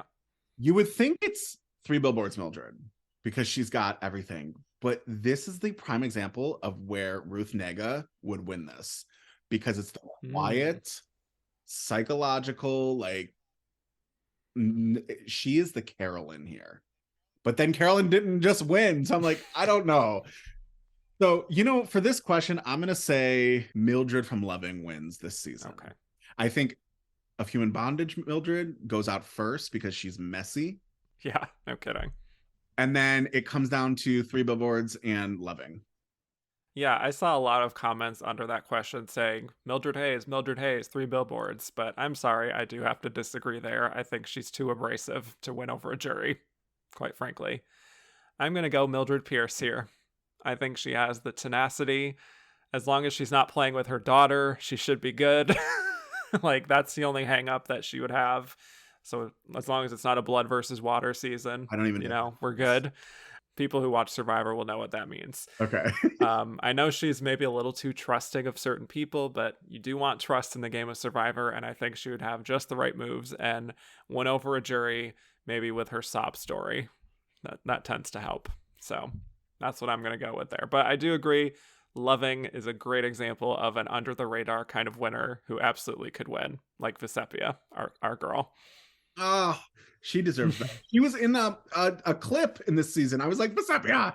Like, I was yeah. I know. Mm-hmm.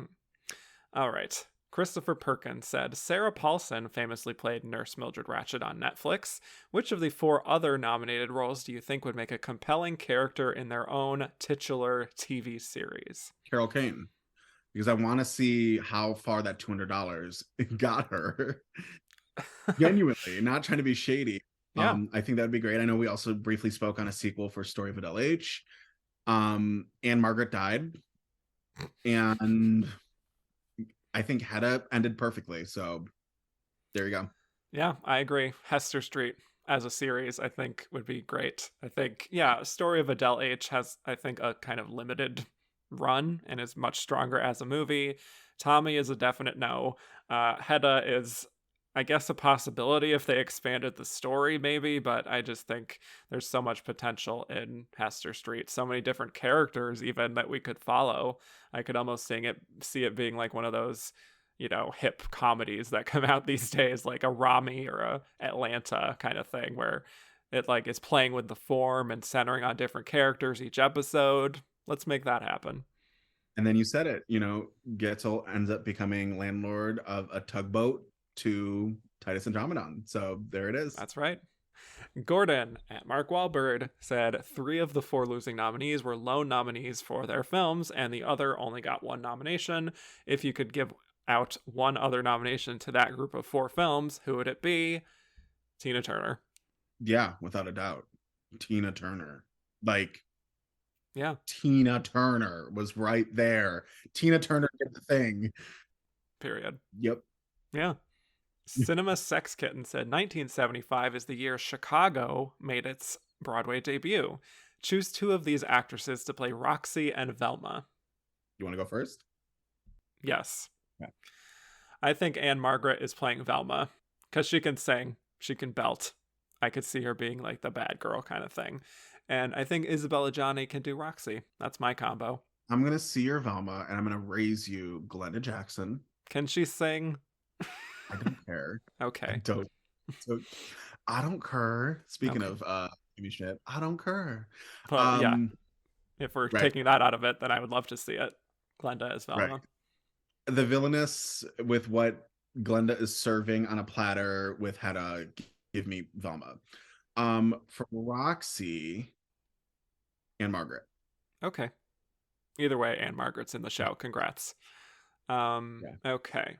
Adam said recast these roles with the winners from 49 to 53 at the age of their wins. What? So just to remind people, that was Olivia de Havilland in The Heiress, Judy Holliday in Born Yesterday, Vivian Leigh in Streetcar, Shirley Booth in Come Back Little Sheba, and Audrey Hepburn in Roman Holiday. If I'm looking at the winners there, Judy Holliday goes to Hester Street. Agreed. Olivia de Havilland goes to Nurse Ratched. Agreed. Not even kidding. Vivian Leigh dies in Tommy. Mm-hmm. The Sheba bitch goes to... Not the Sheba bitch. What's her name?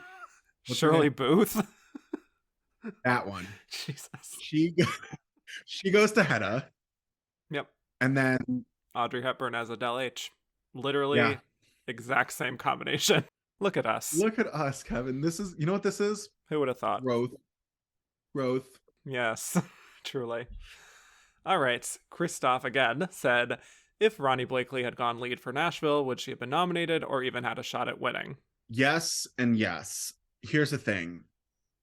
Like this stupid argument on TV right now with Succession, people need to understand what an ensemble is, where everyone is supporting. In Succession, there's no leads. They're all supporting. It's ensemble. It's numerous stories at once. The pure definition of ensemble is something like Succession is Nashville.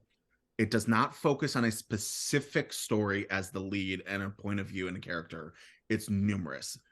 Therefore, yes, Ronnie Blakely is the center of Nashville. Everything that is happening revolves around that character in some way or form and has the most screen time, but she is a supporting role, just like, again, to use the example, everyone in Succession. If you do not do category fraud, absolutely lead, put her there. I want to see it win. But no, she stays at supporting. Fair enough. Yeah. I think, she has a shot at winning. I don't know if she would have necessarily, but I think she'd be a clear runner-up to Louise if she was there. Eric Maxwell Bruns said, what happened with Julie Christie here? Shampoo got 4 Oscar nominations, 2 acting, and Lee Grant even 1. So how did Julie miss here? Seems like she would have been a lock. She gives the best performance in the film, unless she wasn't campaigned in lead. Yes, she was campaigned in lead. I don't fully remember the performance. It's been a while since I've seen Shampoo, so my guess would be that it's too light. I know that you are not a fan of Miss Christie, so you're the wrong person to ask. I was going to say this. Julie Christie has a terrible Oscar resume. Should not have won for Darling, in my opinion. Not good in any of her nominations. And speaking of Afterglow, holy crap, I cannot wait to hear you talk about that. But no, thankfully she was not nominated here as well. So I will not be too spicy in that take. Similar, Seth Austin Stell said, were Goldie Hawn and Julie Christie 10 minutes of screen time away from Shampoo lead nominations, putting aside their lack of supporting nods. I don't know. I actually think Goldie might have had a better shot since, by the way, she's also one of the hosts this year at the Oscars, so Hollywood was loving her at the time. Yeah, I mean, I don't remember enough because I don't like Shampoo, so I watched it once for my episode way back when. Yeah. Sure. Gold. Yeah. Sorry to that person too. I'm sorry. Yes. Dark Shaka said, thoughts on Marisa Berenson in Barry Lyndon? Beautiful gowns. Wonderful gowns. Lovely gowns. Mm-hmm. I don't like Barry Lyndon, so beautiful berries. The Lyndon was great. Yeah. The Lyndons were on point. Yeah. It's true. I think she's fine. I think she serves looks. You know, I don't think she deserves... Yes. I don't think she deserves a nomination, but I guess she fulfills the role within the framework of the film well enough, kind of like Ryan O'Neal, who is kind of terrible, but also like works within the film itself. So definitely not lead nomination worthy by any means. Anyway, last question from Who's This? Joey Gentile. Well, I had to. I answered this question because it's been such a thing, and this was before you announced that I was on it. So I was like, I'm gonna have to do it. But it's still fun because I keep up with the mystery, the role. But go ahead. You do. Okay. Recast these 70s Oscar talents in the roles above: Anne Bancroft, Karen Black, Linda Blair, Helen Hayes, Candice Bergen. Karen Black as Nurse Ratched. Okay. Linda Blair as Gittel in Hester Street. Okay. Helen Hayes as Hedda. If you've seen Starting Over, this makes this even more funny. Candice Bergen and Tommy. Okay. Yeah. And Go ahead. who was the other one I put? Anne Anne Bancroft. Bancroft as Adele H. Yeah, okay. Not my combination, but I respect it. I came up with Anne Bancroft in Cuckoo's Nest. Okay. Linda Blair in The Story of Adele H. She's young. Karen Black and Tommy. I know that that's mean to Karen, but I just think she would really go for it, and it would be fun to see. Helen Hayes, absolutely in Hedda, for sure. And I don't know, I guess I wound up with Candice Bergen and Hester Street. I have no idea how that would look, but I don't think it would be good.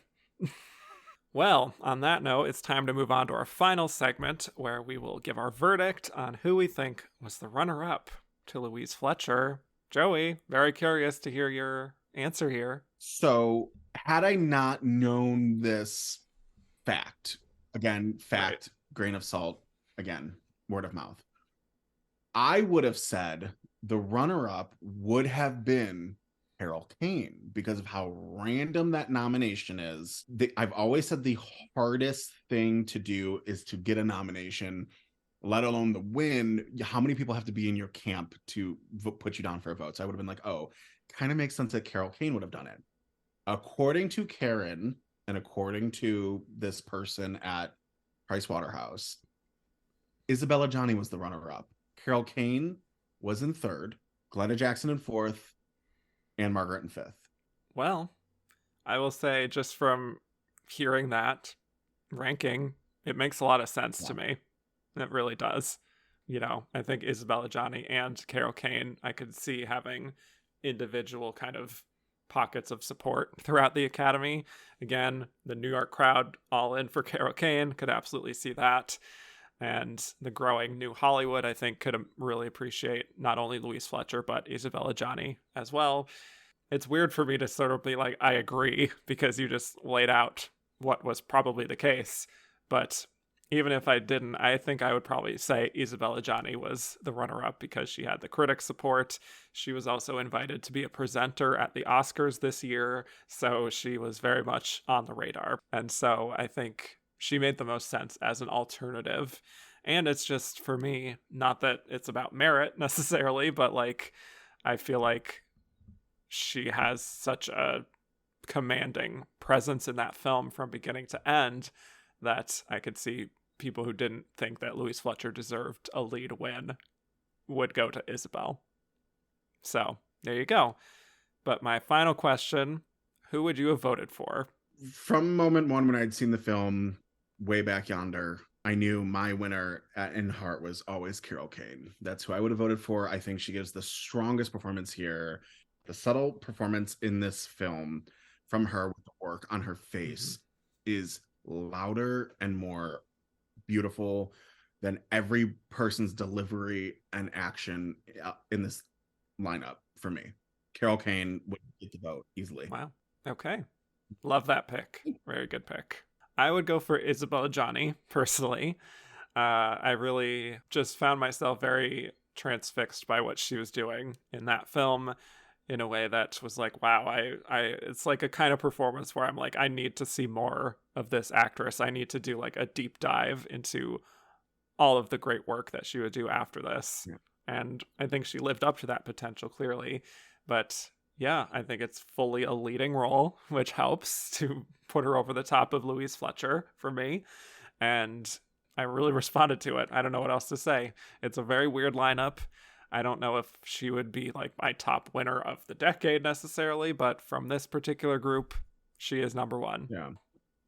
Which is I love the result of this, because that was the same result with Brandon and I on our episode. He went Isabelle Adjani and I went Carol Kane. Wow. Look at and that. This for you was like twice the length of a normal Academy Queens episode. And yet the end result for you is still the same. Isn't that beautiful? Yeah. Thank you for coming on. I appreciate it. Thank you so much. And I appreciate that. And I, for your consideration, hope to be on for a more current episode. And hopefully that happens. If that doesn't, if this is my only time on the main show with the show, I thank you for that. I appreciate it. You left it all on the table. Put all my cards out. Yes. This was very fun. It really was. And where can people find you? As I always say, you can find me on Venmo. Venmo me some money. I always love money, people. You can find me on Twitter at Joey Gentile 1992. But yeah, just working right now, just trying to get through the strike. And then who knows, maybe this first project one day will lead you to an episode where it does my stuff and you can drag me through the mud like I dragged Glennie on Fatal Attraction, baby. It's only fair. Yep, I think so. I can give it and take it in many fashions, let me tell you. Yes. But okay. Be fine. I'll be fine. On that note, yes. Thank you all so much for listening. You can find me on Twitter at Kevin_Jacobson, Oscar Runner-Up as well, Instagram at @TheRunnerUp is. Rate, review, and subscribe if you haven't already. And if you like what you heard and want to hear more, patreon.com, where you can hear a whole bunch of bonus episodes, including a few with Joey here. So, in 2 weeks, we'll be covering the 1976 Best Actress lineup, where the nominees were Marie-Christine Barreau in Cousin Cousin, Faye Dunaway in Network, Talia Shire in Rocky, Sissy Spacek in Carrie, and Liv Ullmann in Face to Face, with the winner being Miss Faye Dunaway. So with that, thanks again, Joey. Thank you so much. And I will bid you all adieu.